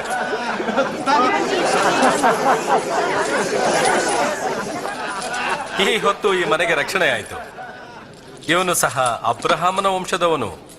ಮನುಷ್ಯಕುಮಾರನು ಕೆಟ್ಟು ಹೋದವರನ್ನು ಹುಡುಕಿ ರಕ್ಷಿಸುವುದಕ್ಕೆ ಬಂದನು. ಕೇಳಿರಿ, ನಾವು ಯೆರೂಸಲೇಮಿಗೆ ಹೋಗುತ್ತಿದ್ದೇವೆ. ಪ್ರವಾದಿಗಳು ದೇವಕುಮಾರನ ವಿಷಯ ಬರೆದದ್ದೆಲ್ಲ ಅಲ್ಲಿ ನೆರವೇರುತ್ತದೆ. ಆತನನ್ನು ಅನ್ಯರ ಕೈಗೆ ಒಪ್ಪಿಸುವರು, ಹಾಸ್ಯ ಮಾಡುವರು ಮತ್ತು ನಾಚಿಕೆಗೆ ಈಡು ಮಾಡಿ ಉಗುಳುವರು. ಆತನನ್ನು ಹೊಡೆದು ಕೊಲ್ಲುವರು. ಆದರೆ 3ನೇ ದಿನದಲ್ಲಿ ಆತನು ಏಳುವನು.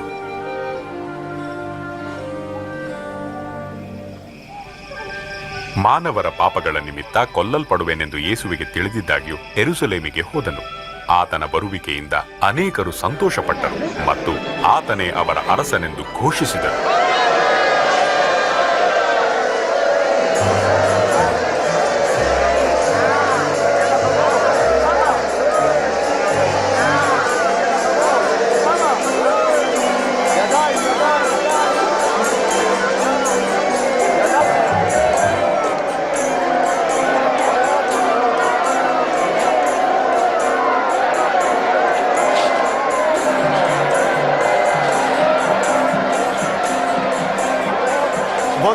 ನಿನ್ನ ಶಿಷ್ಯರಿಗೆ ನಿಶಬ್ದವಾಗಿರಲು ಆಜ್ಞಾಪಿಸು.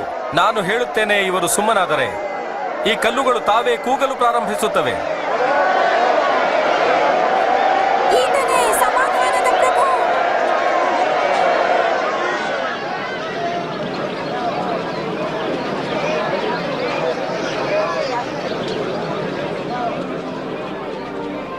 ನೀನಾದರೂ ಸಮಾಧಾನಕ್ಕೆ ಬೇಕಾದುದನ್ನು ಇದೇ ಸಮಯದಲ್ಲಿ ತಿಳಿದುಕೊಂಡರೆ ಎಷ್ಟೋ ಒಳ್ಳೆಯದು. ಆದರೆ ಈಗ ಅದು ನಿನ್ನ ಕಣ್ಣಿಗೆ ಮರೆಯಾಗಿದೆ. ದೇವರು ನಿನಗೆ ದರ್ಶನ ಕೊಟ್ಟ ಸಮಯವನ್ನು ನೀನು ತಿಳಿಯಲಿಲ್ಲವಾದ್ದರಿಂದ ನಿನ್ನ ವೈರಿಗಳು ಒಡ್ಡು ಕಟ್ಟಿ ನಿನ್ನ ಸುತ್ತಲೂ ಮುತ್ತಿಗೆ ಹಾಕಿ ಎಲ್ಲಾ ಕಡೆಗಳಲ್ಲಿಯೂ ನಿನ್ನನ್ನು ಬಂದು ಮಾಡುವರು. ನಿನ್ನನ್ನು, ನಿನ್ನ ಮಕ್ಕಳನ್ನು ನಿರ್ಮೂಲ ಮಾಡಿ ನಿನ್ನಲ್ಲಿ ಕಲ್ಲಿನ ಮೇಲೆ ಕಲ್ಲು ನಿಲ್ಲದಂತೆ ಮಾಡುವ ದಿವಸಗಳು ನಿನ್ನ ಮೇಲೆ ಬರುವುವು.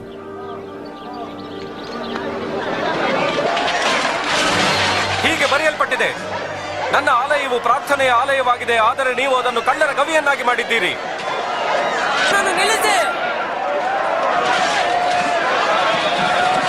ಬಹಳಷ್ಟು ಜನರು ಆತನನ್ನು ರಾಜನನ್ನಾಗಿ ಮಾಡಿಕೊಂಡಿದ್ದಾರೆಂದು ನಾನು ತಿಳಿದುಕೊಂಡಿದ್ದೇನೆ. ಒಬ್ಬ ರಾಜನೋ? ಭಿಕ್ಷುಕರ, ದುಷ್ಟರ ಮತ್ತು ಕಳ್ಳರ ಅರಸನು ಇವನಂತೆ ಬಹಳ ನೋಡಿದ್ದೇವೆ. ಅವರು ಬರ್ತಾರೆ, ಅವರ ಹಕ್ಕನ್ನು ತೋರ್ತಾರೆ, ನಂತರ ಕಾಣದೆ ಹೋಗ್ತಾರೆ. ಮುಗ್ಧರಾಗಿರಬೇಡಿರಿ. ಆತನ ಹಿಂಬಾಲಕರು ಪ್ರತಿದಿನ ಹೆಚ್ಚುತ್ತಿದ್ದಾರೆ. ಜನರು ಆತನನ್ನು ಹೊಗಳುತ್ತಿದ್ದಾರೆ. ಅವನು ಅರಸನೆಂದು ಭಾವಿಸುತ್ತೇನೆ. ನಾನು ನಿಮಗೆ ಎಚ್ಚರಿಕೆ ಕೊಡುತ್ತೇನೆ, ಒಂದು ವೇಳೆ ಈ ಮನುಷ್ಯನ ಮುಂದೆ ಇನ್ನೂ ಸಮಾಧಾನವನ್ನು ಕೆಡಿಸಿದರೆ ನಾನು ನಿಮ್ಮನ್ನು ಕೇಳುತ್ತೇನೆ.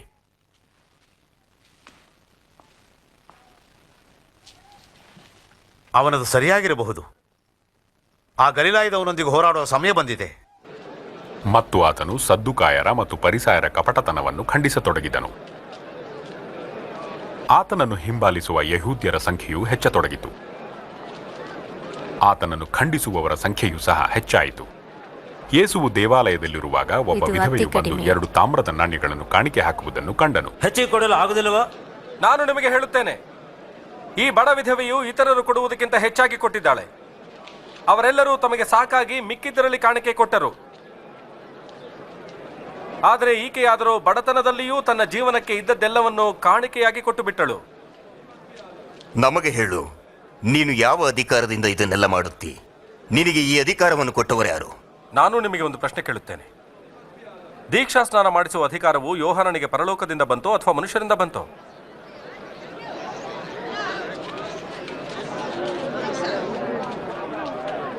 ನಾವು ಏನು ಹೇಳಬೇಕು?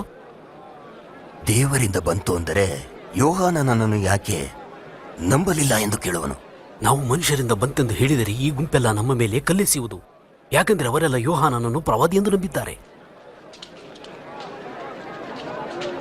ಅದು ಎಲ್ಲಿಂದ ಬಂತೋ ನಾವರಿಯೆವು. ನಾನು ಸಹ ಯಾವ ಅಧಿಕಾರದಿಂದ ಇದನ್ನೆಲ್ಲ ಮಾಡುತ್ತೇನೋ ನಿಮಗೆ ಹೇಳುವುದಿಲ್ಲ.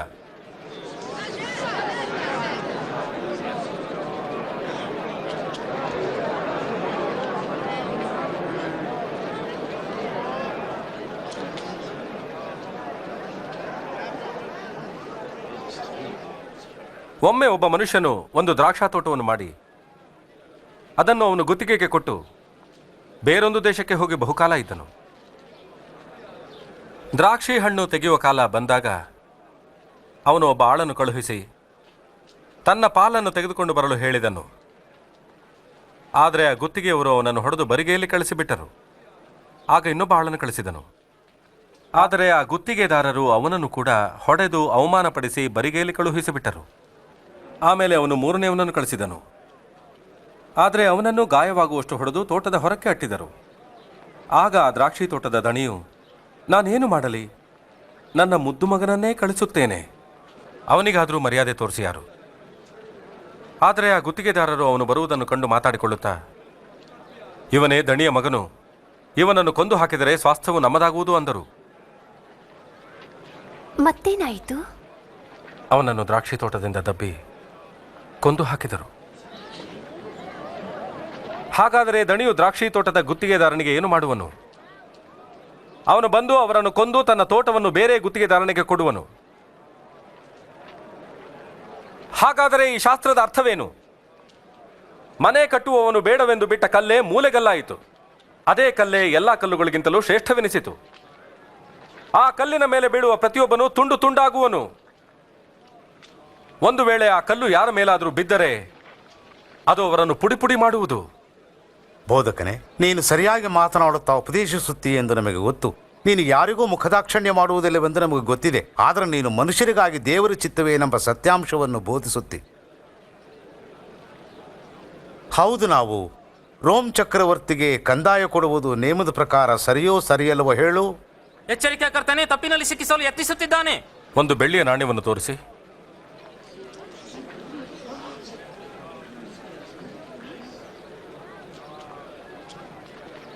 ಇದರ ಮೇಲೆ ಯಾರ ಮುಖವು ಮತ್ತು ಮುದ್ರೆಯೂ ಇದೆ? ಹಾಗಾದರೆ ಕೈಸರನಿಗೆ ಸಂಬಂಧಪಟ್ಟ ಎಲ್ಲವನ್ನು ಕೈಸರನಿಗೆ ಕೊಡಿರಿ ಮತ್ತು ದೇವರದನ್ನು ದೇವರಿಗೆ ಕೊಡಿರಿ. ಅದಕ್ಕೆ ನಿಮ್ಮ ಉತ್ತರವೇನು? ಈಗ ಪಸ್ಕದ ಹಬ್ಬ ಅಂದರೆ ಹುಳಿಯಿಲ್ಲದ ರೊಟ್ಟಿಯನ್ನು ತಿನ್ನುವ ದಿವಸಗಳು ಹತ್ತಿರ ಬಂದವು.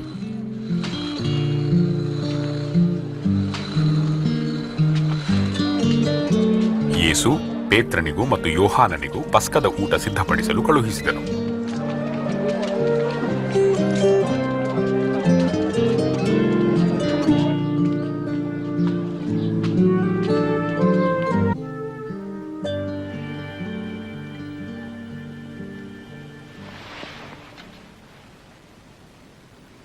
ನಾನು ಶ್ರಮೆ ಅನುಭವಿಸುವುದಕ್ಕೆ ಮುಂಚೆ ನಿಮ್ಮ ಸಂಗಡ ಪಸ್ಕದ ಊಟ ಮಾಡಲು ಅಪೇಕ್ಷಿಸುತ್ತೇನೆ.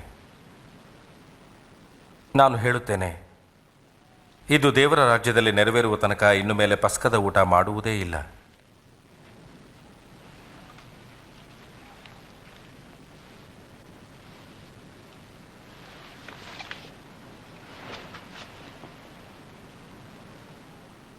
ಸ್ತುತಿಗೆ ಪಾತ್ರನಾದ ಓ ಕರ್ತನೆ, ವಿಶ್ವದ ಒಡೆಯನೇ, ದ್ರಾಕ್ಷಾಫಲದಿಂದ ರಸವನ್ನು ಕೊಡುವ ನಿನಗೆ ಸ್ತೋತ್ರ.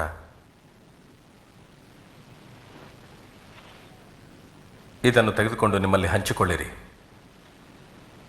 ಇಂದಿನಿಂದ ದೇವರ ರಾಜ್ಯವು ಬರುವ ತನಕ ನಾನು ದ್ರಾಕ್ಷಾರಸವನ್ನು ಕುಡಿಯುವುದೇ ಇಲ್ಲವೆಂದು ನಿಮಗೆ ಹೇಳುತ್ತೇನೆ.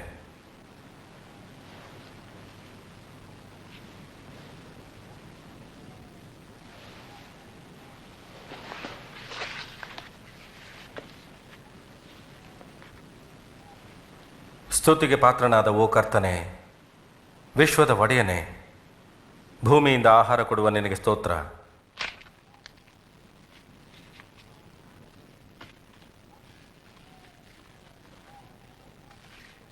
ಇದು ನಿಮಗೋಸ್ಕರ ಕೊಟ್ಟಿರುವ ನನ್ನ ದೇಹ. ನನ್ನನ್ನು ನೆನೆಸಿಕೊಳ್ಳುವ ಹಾಗೆ ಹೀಗೆ ಮಾಡಿರಿ.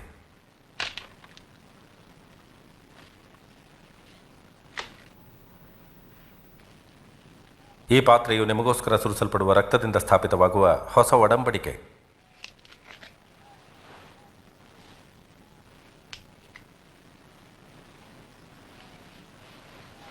ಆದರೆ ನೋಡಿರಿ, ನನ್ನನ್ನು ಹಿಡುಕೊಡುವವನು ನನ್ನ ಮೇಜಿನ ಮೇಲೆ ಕೈ ಇಟ್ಟು ಊಟ ಮಾಡುತ್ತಿದ್ದಾನೆ. ಮನುಷ್ಯಕುಮಾರನು ನೇಮಕದ ಪ್ರಕಾರ ಹೊರಟು ಹೋಗುತ್ತಾನೆ ಸರಿ, ಆದರೆ ಆತನನ್ನು ಹಿಡುಕೊಡುವವನ ಗತಿ ಏನು ಹೇಳಲಿ? ಇದಾಗದು. ಇಲ್ಲ, ಇದಾಗದು. ಇದು ಅಸಾಧ್ಯ. ಕರ್ತನೆ, ಆ ದ್ರೋಹಿಯ ಹೆಸರೇನು?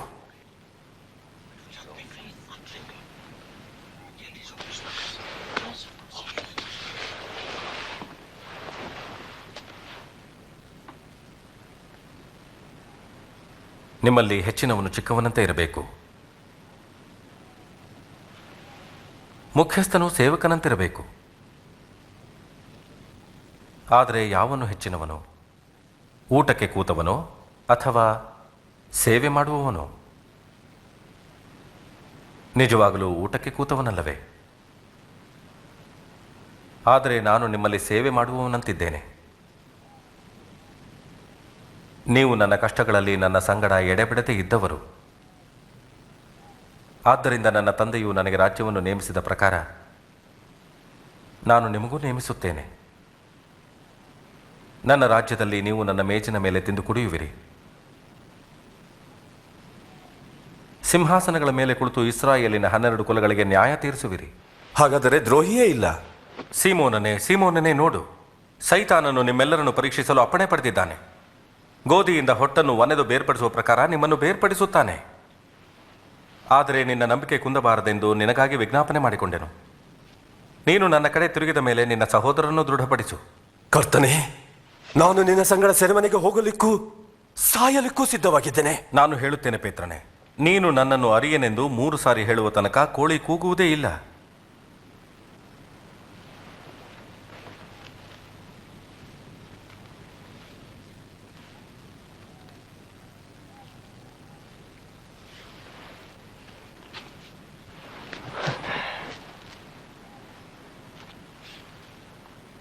ನಾನು ನಿಮ್ಮನ್ನು ಹಮ್ಮಿಣಿ ಹಸಿಬೆ ಜೋಡುಗಳಿಲ್ಲದೆ ಕಳಿಸಿದಾಗ ಕೊರತೆಯಾಯಿತೆ?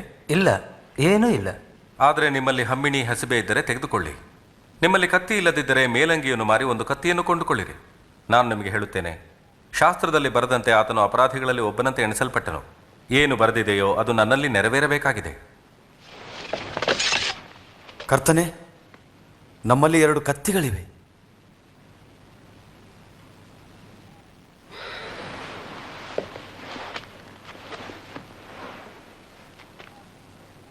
ಅಷ್ಟು ಸಾಕು. ಯೇಸುವನ್ನು ಹೇಗೆ ಮುಗಿಸಿ ಬಿಡಬೇಕೆಂದು ಯೋಚಿಸಲು ಧಾರ್ಮಿಕ ಮುಖಂಡರ ಗುಂಪು ಕೂಡಿತ್ತು. 12 ಮಂದಿ ಶಿಷ್ಯರಲ್ಲಿ ಒಬ್ಬನಾದ ಇಸ್ಕರಿಯೋತ್ ಯೂದನಲ್ಲಿ ಸೈತಾನನು ಸೇರಿದನು. ಅವನು ಯೇಸುವನ್ನು ಹಿಡಿದುಕೊಡುವುದಕ್ಕಾಗಿ ಮುಖಂಡರ ಜೊತೆಯಲ್ಲಿ ಉಪಾಯ ಮಾಡಿದನು. ಯೇಸು ಪ್ರಾರ್ಥನೆ ಮಾಡುವುದಕ್ಕಾಗಿ ಎಣ್ಣೆ ಮರಗಳ ಗುಡ್ಡಕ್ಕೆ ಹೋದನು. ನೀವು ಶೋಧನೆಗೆ ಒಳಗಾಗದಂತೆ ಪ್ರಾರ್ಥಿಸಿರಿ.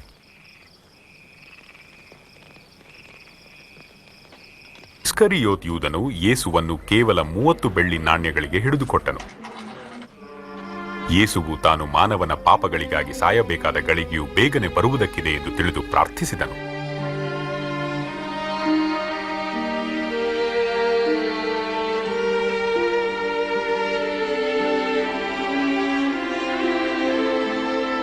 ನಿನ್ನ ಇಷ್ಟವಿದ್ದರೆ ಈ ಪಾತ್ರೆಯನ್ನು ನನ್ನಿಂದ ತೊಲಗಿಸಿಬಿಡು.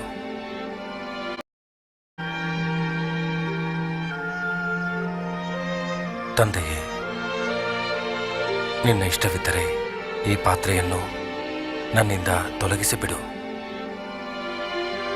ಹೇಗೂ ನನ್ನ ಚಿತ್ತವಲ್ಲ, ನಿನ್ನ ಚಿತ್ತದಂತೆಯೇ ಆಗಲಿ.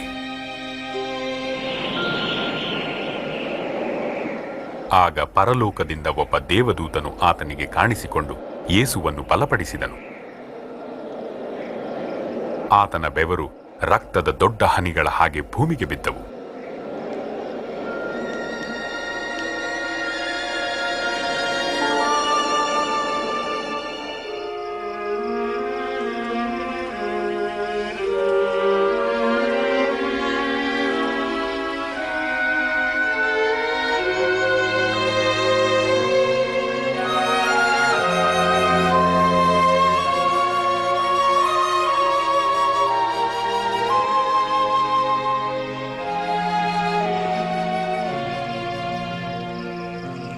ನೀವು ನಿದ್ರೆ ಮಾಡುವುದೇನು? ಏಳಿರಿ, ನೀವು ಶೋಧನೆಗೆ ಒಳಗಾಗದಂತೆ ಪ್ರಾರ್ಥಿಸಿರಿ.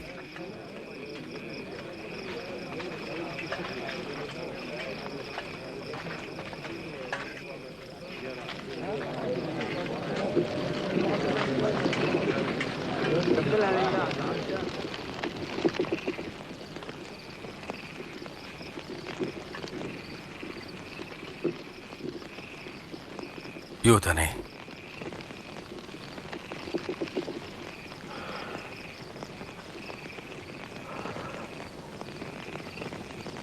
ಮನುಷ್ಯಕುಮಾರನನ್ನು ಮುದ್ದಿಟ್ಟು ಹಿಡಿದುಕೊಡ್ತೀಯೋ? ಸ್ವಾಮಿ, ನಮ್ಮ ಕತ್ತಿಗಳಿಂದ ಇವರನ್ನು ಹೊಡೆಯೋಣವೇ?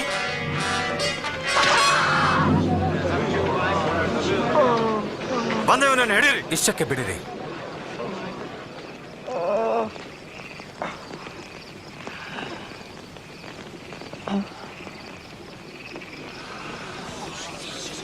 ಇದು ಅದ್ಭುತ. ಕಳ್ಳನನ್ನು ಹಿಡಿಯಲು ಬಂದಂತೆ ಕತ್ತಿ ದೊಣ್ಣೆಗಳನ್ನು ತೆಗೆದುಕೊಂಡು ಬಂದಿರಾ? ನಾನು ದಿನಾಲೂ ದೇವಾಲಯದಲ್ಲಿ ನಿಮ್ಮ ಸಂಗಡ ಇದ್ದಾಗ ನೀವು ನನ್ನ ಮೇಲೆ ಕೈ ಹಾಕಲಿಲ್ಲ. ಆದರೆ ಇದು ನಿಮ್ಮ ಕಾರ್ಯದ ಸಮಯ. ಇದು ಅಂಧಕಾರದ ದೊರೆತನ.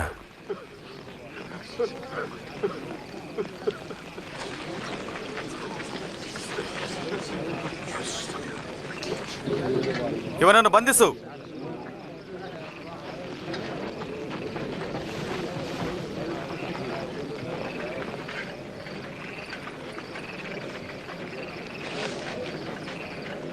ಆತನನ್ನು ಅಂಗಳದೊಳಗೆ ತಂದು ಇವನು ಯಹೂದ್ಯರ ಅರಸನೆಂದು ಅಪಹಾಸ್ಯ ಮಾಡತೊಡಗಿದರು. ಇದೊಂದು ರಾಜನು ಧರಿಸುವ ಉಡುಪು.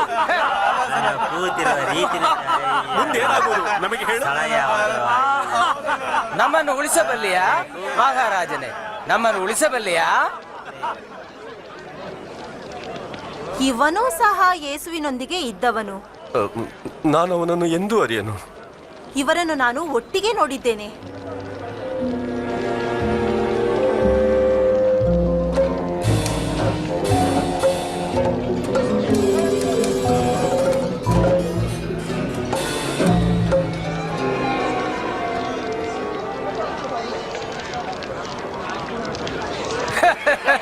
ನಿಮ್ಮ ವಿಧೇಯ ಸೇವಕರು.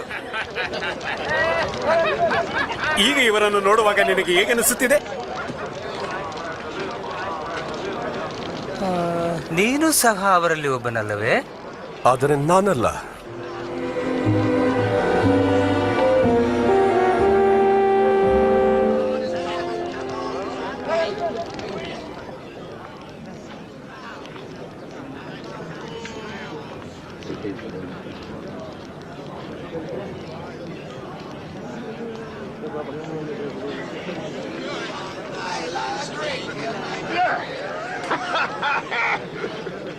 ಸಂದೇಹವೇ ಇಲ್ಲ, ಇವನು ಯೇಸುವಿನ ಸಂಗಡ ಇದ್ದವನು.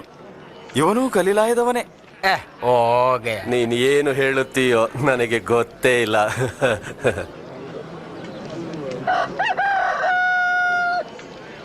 ಯೇಸುವು ಹಿಂತಿರುಗಿ ಪೇತ್ರನನ್ನು ದೃಷ್ಟಿಸಿ ನೋಡಿದನು.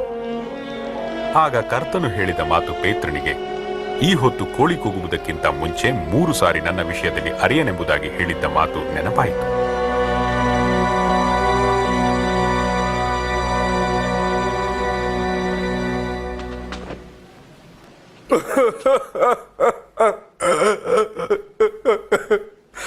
ಕರ್ತನೇ, ನನ್ನನ್ನು ಕ್ಷಮಿಸು. ನಾನು ತಪ್ಪು ಮಾಡಿದ್ದೇನೆ. ನಿನ್ನ ಶಕ್ತಿಯ ಮೇರೆಗೆ ನನ್ನನ್ನು ಶಿಕ್ಷಿಸಬೇಡ. ನೀನು ನಿನ್ನ ಮಾತಿಗೆ ವಿರೋಧವಾಗಿ ಹೋದ ನಮ್ಮ ಪಿತೃಗಳನ್ನು ಕ್ಷಮಿಸಿದ್ದಾತನೇ. ನೀನು ಅವರೊಂದಿಗೆ ರೋಷಗೊಂಡಿದ್ದಾಗ ಅವರನ್ನು ನಾಶಪಡಿಸಲಿಲ್ಲ. ಅವರ ಮೇಲೆ ನಿನಗಿರುವ ಪ್ರೀತಿಗಾಗಿ, ನಿನ್ನ ಒಡಂಬಡಿಕೆಗಾಗಿ ಮತ್ತು ನಿನ್ನ ನಂಬಿಗಸ್ತಿಕೆಗಾಗಿ ಅವರನ್ನು ಉಳಿಸಿದಂತೆ ನನ್ನನ್ನು ಕ್ಷಮಿಸು. ನನ್ನನ್ನು ಕ್ಷಮಿಸು.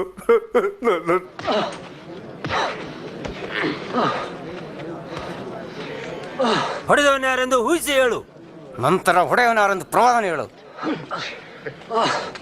ನಿಲ್ಲಿಸಿರಿ, ನಿಲ್ಲಿಸೆಂದು ಹೇಳಿದೆ.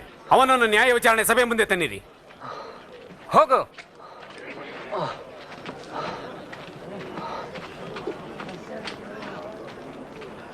ಯೇಸುವನ್ನು ವಿಚಾರಿಸಲು ಧಾರ್ಮಿಕ ಮುಖಂಡರು ಕೂಡಿ ಬಂದರು.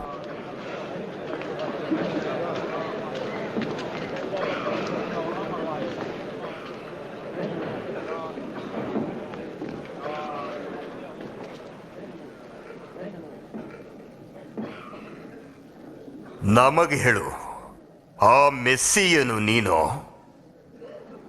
ನಾನು ಹೇಳಿದರೆ ನೀವು ನನ್ನನ್ನು ನಂಬುವುದಿಲ್ಲ. ನಾನು ನಿಮಗೆ ಪ್ರಶ್ನೆಯನ್ನು ಕೇಳಿದರೆ ನೀವು ಉತ್ತರಿಸುವುದೂ ಇಲ್ಲ.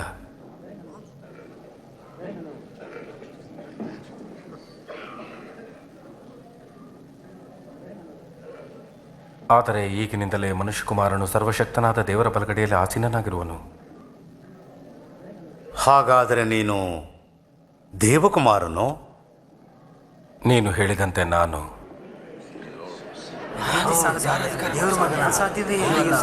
ಹೀಗೆ ಹೇಳಲು ಅವನಿಗೆ ಯಾರು ಅಧಿಕಾರ ಕೊಟ್ಟರು? ಕಪಟಿ. ಇವನು ಹೇಳಿದ ಮಾತುಗಳನ್ನೆಲ್ಲ ನಾವೇ ಕೇಳಿದ್ದೇವಲ್ಲ.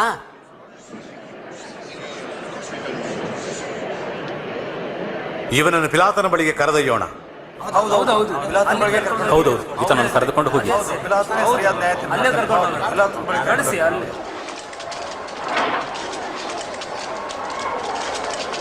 ಆಗಿತ್ತು. ಸಾವಿರಾರು ಜನರನ್ನು ಶಿಲುಬೆಗೆ ಹಾಕಲು ಕಾರಣನಾಗಿದ್ದ ಪಿಲಾತನ ಬಳಿಗೆ ಯೇಸುವನ್ನು ಕರೆದುಕೊಂಡು ಹೋದರು. ಇಷ್ಟು ಬೆಳಗಿನ ಜಾವದಲ್ಲಿ ನೀವು ಏತಕ್ಕಾಗಿ ಬಂದಿರುವಿರಿ? ನಮ್ಮ ಜನರ ಮನಸ್ಸನ್ನು ಕೆಡಿಸುತ್ತಿದ್ದ ಈ ಮನುಷ್ಯನನ್ನು ಹಿಡಿದಿದ್ದೇವೆ. ಇವನು ದೇವಾಲಯದ ಪೇಟೆಯಲ್ಲಿ ಬಹಳ ಗದ್ದಲ ಮಾಡಿದ್ದಾನೆ. ಇವನಿಗೆ ಯಾವ ಶಿಕ್ಷೆ ಆಗಬೇಕು? ಇವನನ್ನು ದಂಡಿಸು. ದಂಡಿಸಲು ಸಾಧ್ಯವಿಲ್ಲ. ನಾನು ಇವನಲ್ಲಿ ಅಪರಾಧವೇನೂ ಕಂಡಿಲ್ಲ. ನಾವು ಇವನಲ್ಲಿ ಕಪಟವನ್ನು ಕಂಡಿದ್ದೇವೆ. ಇವನು ಚಕ್ರವರ್ತಿಗೆ ಕಂದಾಯವನ್ನು ಕೊಡಬಾರದೆಂದು ಜನರಿಗೆ ಹೇಳುತ್ತಿದ್ದಾನೆ. ತಾನೇ ಮೆಸ್ಸಿಯನು ಮತ್ತು ಅರಸನು ಎಂದು ಹೇಳಿಕೊಳ್ಳುತ್ತಿದ್ದಾನೆ. ಇವನು ಅರಸನೋ? ನೀನೇ ಯಹೂದ್ಯರ ಅರಸನು? ನೀನೇ ಹೇಳಿದ್ದಿ. ಇವನು ಗಲಿಲಾಯದಲ್ಲಿ ಪ್ರಾರಂಭಿಸಿ ಈಗ ಇಲ್ಲಿಗೆ ಬಂದಿದ್ದಾನೆ. ಆ ಗಲಿಲಾಯದಲ್ಲಿ? ಈ ಮನುಷ್ಯ ಗಲಿಲಾಯದವನು? ಹಾಗಾದರೆ ಹೆರೋದನೇ ಇವನನ್ನು ವಿಚಾರಣೆ ಮಾಡಲಿ. ಹೆರೋದನು ಇನ್ನೂ ಯೆರೂಸಲೇಮಿನಲ್ಲಿದ್ದಾನಲ್ಲ, ಹೆರೋದನ ಬಳಿಗೆ ತೆಗೆದುಕೊಂಡು ಹೋಗಿ.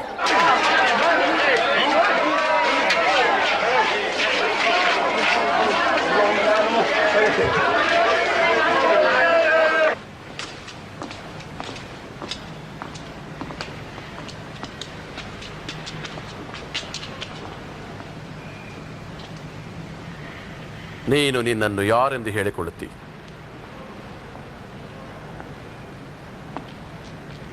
ನಿನ್ನ ಶಿಷ್ಯರೆಂದು ನೀನು ಹೇಳಿಕೊಳ್ಳುವವರು ಯಾರು? ನೀನು ಸೂಚಕ ಕಾರ್ಯಗಳನ್ನು ಮಾಡಬಲ್ಲೆ ಎಂದು ಅನೇಕರು ಹೇಳ್ತಾರಲ್ಲ,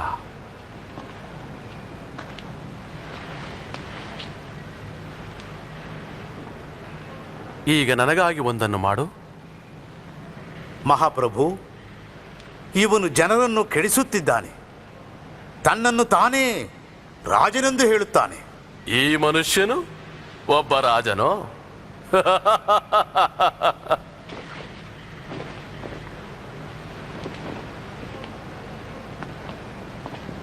ಓ ಮಹಾರಾಜರೇ,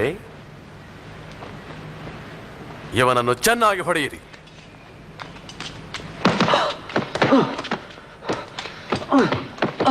ಇವನನ್ನು ಮತ್ತೆ ಪಿಲಾತನ ಬಳಿಗೆ ಕಳುಹಿಸಿ. ಇವನು ಪಿಲಾತನ ಪ್ರಾಂತದವನು.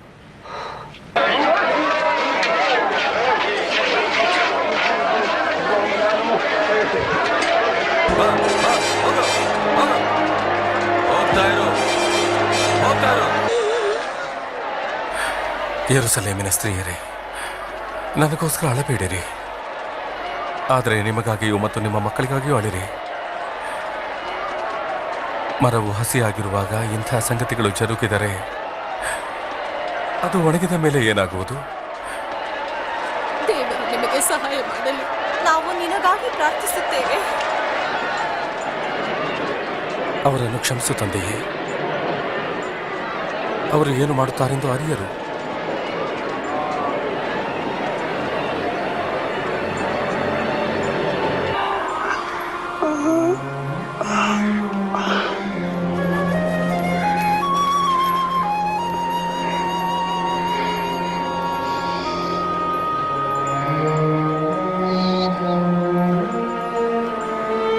ಹಿಂದೆ ಪ್ರವಾದಿಗಳು ದೇವರಿಂದ ಪ್ರವಾದಿಸಿದ್ದನ್ನು ನೆರವೇರುವಂತೆ ಯೇಸುವು ಇಬ್ಬರು ಕಳ್ಳರ ಮಧ್ಯದಲ್ಲಿ ಶಿಲುಬೆಗೆ ಹಾಕಲ್ಪಟ್ಟನು.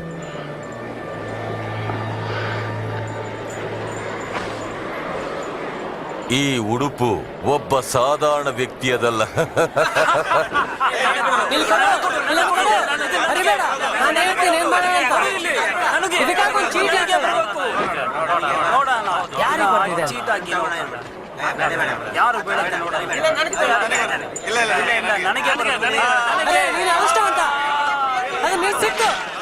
ಏನ್ ಮಾಡ್ತೀಯ?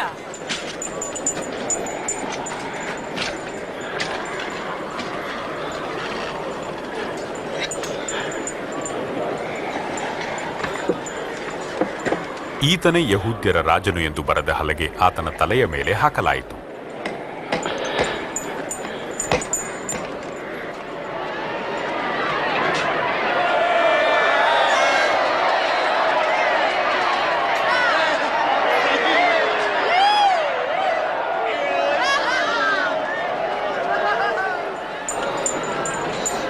ನೀನು ಯೆಹೂದ್ಯರ ಅರಸನಾಗಿದ್ದರೆ ನಿನ್ನನ್ನು ನೀನೇ ರಕ್ಷಿಸಿಕೊ.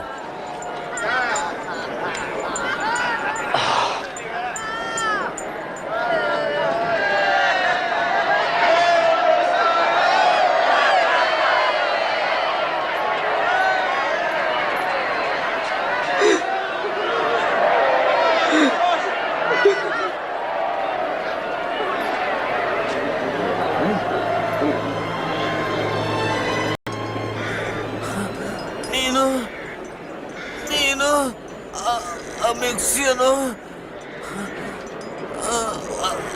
ಹಾಗಾದ್ರೆ ನಿನ್ನನ್ನು ರಕ್ಷಿಸಿಕೊ ಹಾಗೂ ನಮ್ಮನ್ನು ರಕ್ಷಿಸು. ನೀನು ದೇವರಿಗೆ ಹೆದರುವುದಿಲ್ಲವೋ? ಈತನು ನಮ್ಮಂತೆಯೇ ದಂಡನೆಗೆ ಗುರಿಯಾಗಿದ್ದಾನೆ, ಆದರೆ ಈತನು ಅಲ್ಲದ್ದೇನೂ ಮಾಡಲಿಲ್ಲ. ಯೇಸುವೆ, ನಿನ್ನ ರಾಜ್ಯವನ್ನು ಪಡೆದವನಾಗಿ ಬರುವಾಗ ನನ್ನ ನೆನೆಸಿಕೋ. ನಾನು ವಾಗ್ದಾನ ಮಾಡುತ್ತೇನೆ, ಈ ಹೊತ್ತೆ ನೀನು ಪರದೈಸಿನಲ್ಲಿ ನನ್ನೊಂದಿಗಿರುವೆ.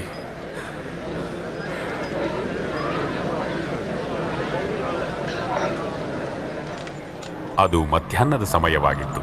ಭೂಮಿಯ ಮೇಲೆಲ್ಲ 3 ಗಂಟೆಗಳ ಕಾಲ ಕತ್ತಲೆ ಕವಿದಿತ್ತು.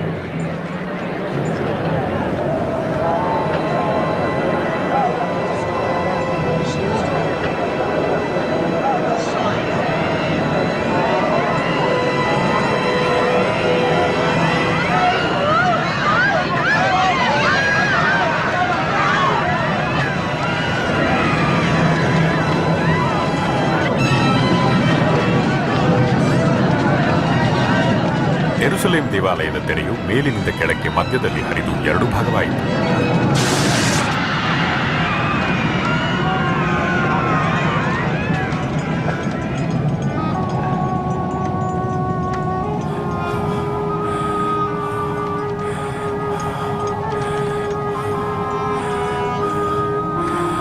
ತಂದೆಯೇ,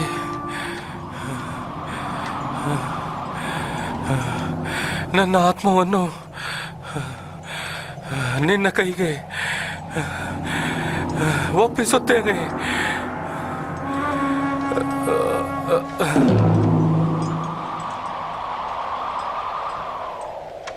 ಶತಾಧಿಪತಿಯು ನಡೆದ ಸಂಗತಿಗಳನ್ನು ನೋಡಿ ದೇವರನ್ನು ಮಹಿಮೆಪಡಿಸಿ ಹೀಗೆ ಹೇಳಿದನು: ದೇವರಿಗೆ ಮಹಿಮೆಯಾಗಲಿ, ಈ ಮನುಷ್ಯನು ಸತ್ಪುರುಷನೇ ನಿಜ.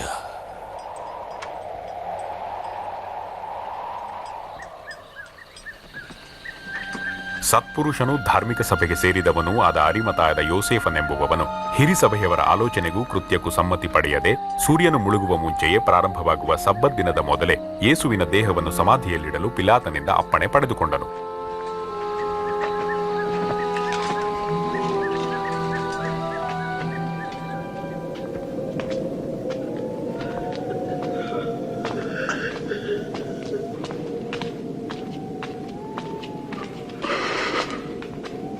ನಮ್ಮನ್ನು ಕ್ಷಮಿಸು. ನಮ್ಮ ಕರ್ತನ ದೇಹವನ್ನು ಹಿಂಬಾಲಿಸಿ ಬರುತ್ತಿದ್ದೇವೆ. ಎಲ್ಲರೂ ಬರಬಹುದು, ಆದರೆ ಈಗ ಬೇಡ. ಸಬ್ಬತ್ ದಿನ ಪ್ರಾರಂಭವಾಗಲಿದೆ.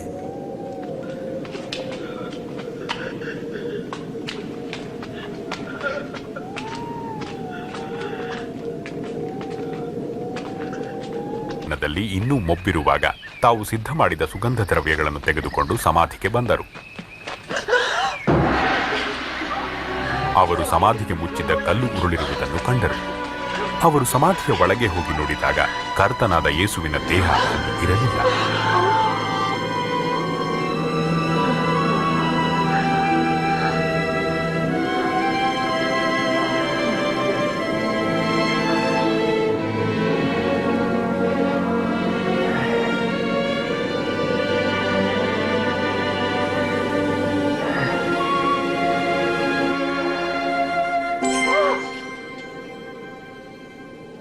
ಸತ್ತವರೊಳಗೆ ಬದುಕಿರುವವನನ್ನು ಹುಡುಕುವುದೇನು?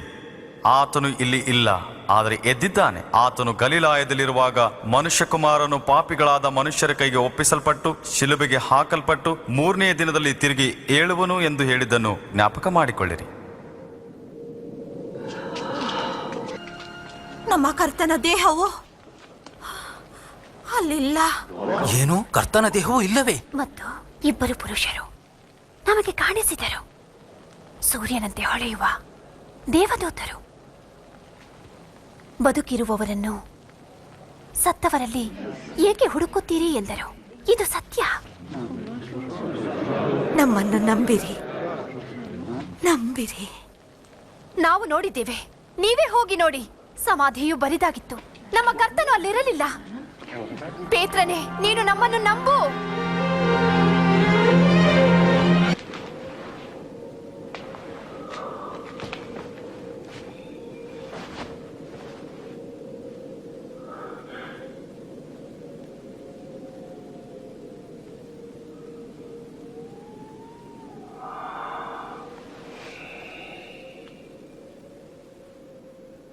ಯೇಸು ಇಬ್ಬರು ಶಿಷ್ಯರಿಗೆ ಕಾಣಿಸಿಕೊಂಡನು. ಅವರು ಸಂತೋಷದಿಂದ ಹಿಂತಿರುಗಿ ಬಂದು ಬೇರೆ ಶಿಷ್ಯರಿಗೆ ಹೇಳಿದರು, ನಿಜವಾಗಲೂ ಕರ್ತನು ಇದ್ದಿದ್ದಾನೆ. ಆತನು ಸೀಮೋನನಿಗೂ ಕಾಣಿಸಿಕೊಂಡಿದ್ದಾನೆ. ದಾರಿಯಲ್ಲಿ ಆತನನ್ನು ಕಂಡೆವು, ಆದರೆ ಗುರುತು ಹಿಡಿಯಲಿಲ್ಲ. ಆದರೆ ರೊಟ್ಟಿ ಮುರಿದಾಗ ನಾವು ಆತನನ್ನು ಗುರುತಿಸಿದೆವು. ಎಮ್ಮ ಹೋಗಿನ ಇಷ್ಟು ಬೇಗ ಅಲ್ಲಿಗೆ ಹೋಗಲು ಹೇಗೆ ಸಾಧ್ಯ?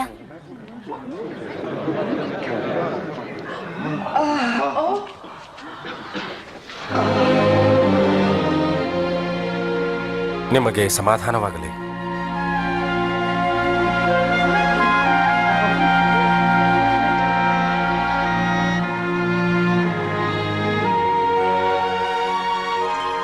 ಯಾಕೆ ಕಳವಳಗೊಳ್ಳುತ್ತೀರಿ? ಈ ಅನುಮಾನಗಳು ನಿಮ್ಮ ಹೃದಯಗಳಲ್ಲಿ ಏಕೆ ಬರುತ್ತಿವೆ? ನೋಡಿ, ನನ್ನ ಕೈಗಳನ್ನು, ನನ್ನ ಕಾಲುಗಳನ್ನು ಆತನು ನಾನೇ ಎಂದು ತಿಳಿದುಕೊಳ್ಳಿರಿ. ನನ್ನನ್ನು ಮುಟ್ಟಿ ನೋಡಿರಿ, ನಿಮಗೆ ಗೊತ್ತಾಗುವುದು. ನೋಡಿ, ನನಗೆ ಮಾಂಸವೂ ಎಲುಬುಗಳು ಇದ್ದಂತೆ ಭೂತಕ್ಕಿರುವುದಿಲ್ಲ.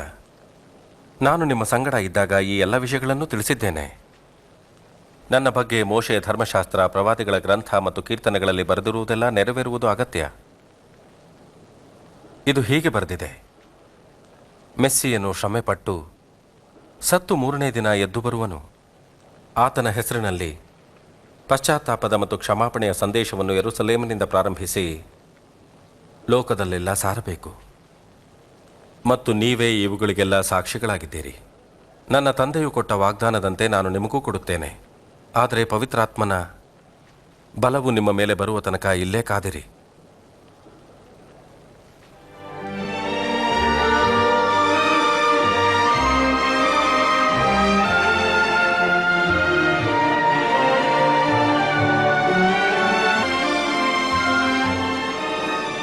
ದೇವರು ನಿಮ್ಮನ್ನು ಆಶೀರ್ವದಿಸಿ ಕಾಪಾಡಲಿ. ಪರಲೋಕದಲ್ಲಿಯೂ ಭೂಲೋಕದಲ್ಲಿಯೂ ಎಲ್ಲ ಅಧಿಕಾರವೂ ನನಗೆ ಕೊಡಲ್ಪಟ್ಟಿದೆ. ಆದ್ದರಿಂದ ನೀವು ಹೊರಟು ಹೋಗಿ ಎಲ್ಲ ದೇಶಗಳ ಜನರನ್ನು ಶಿಷ್ಯರನ್ನಾಗಿ ಮಾಡಿರಿ.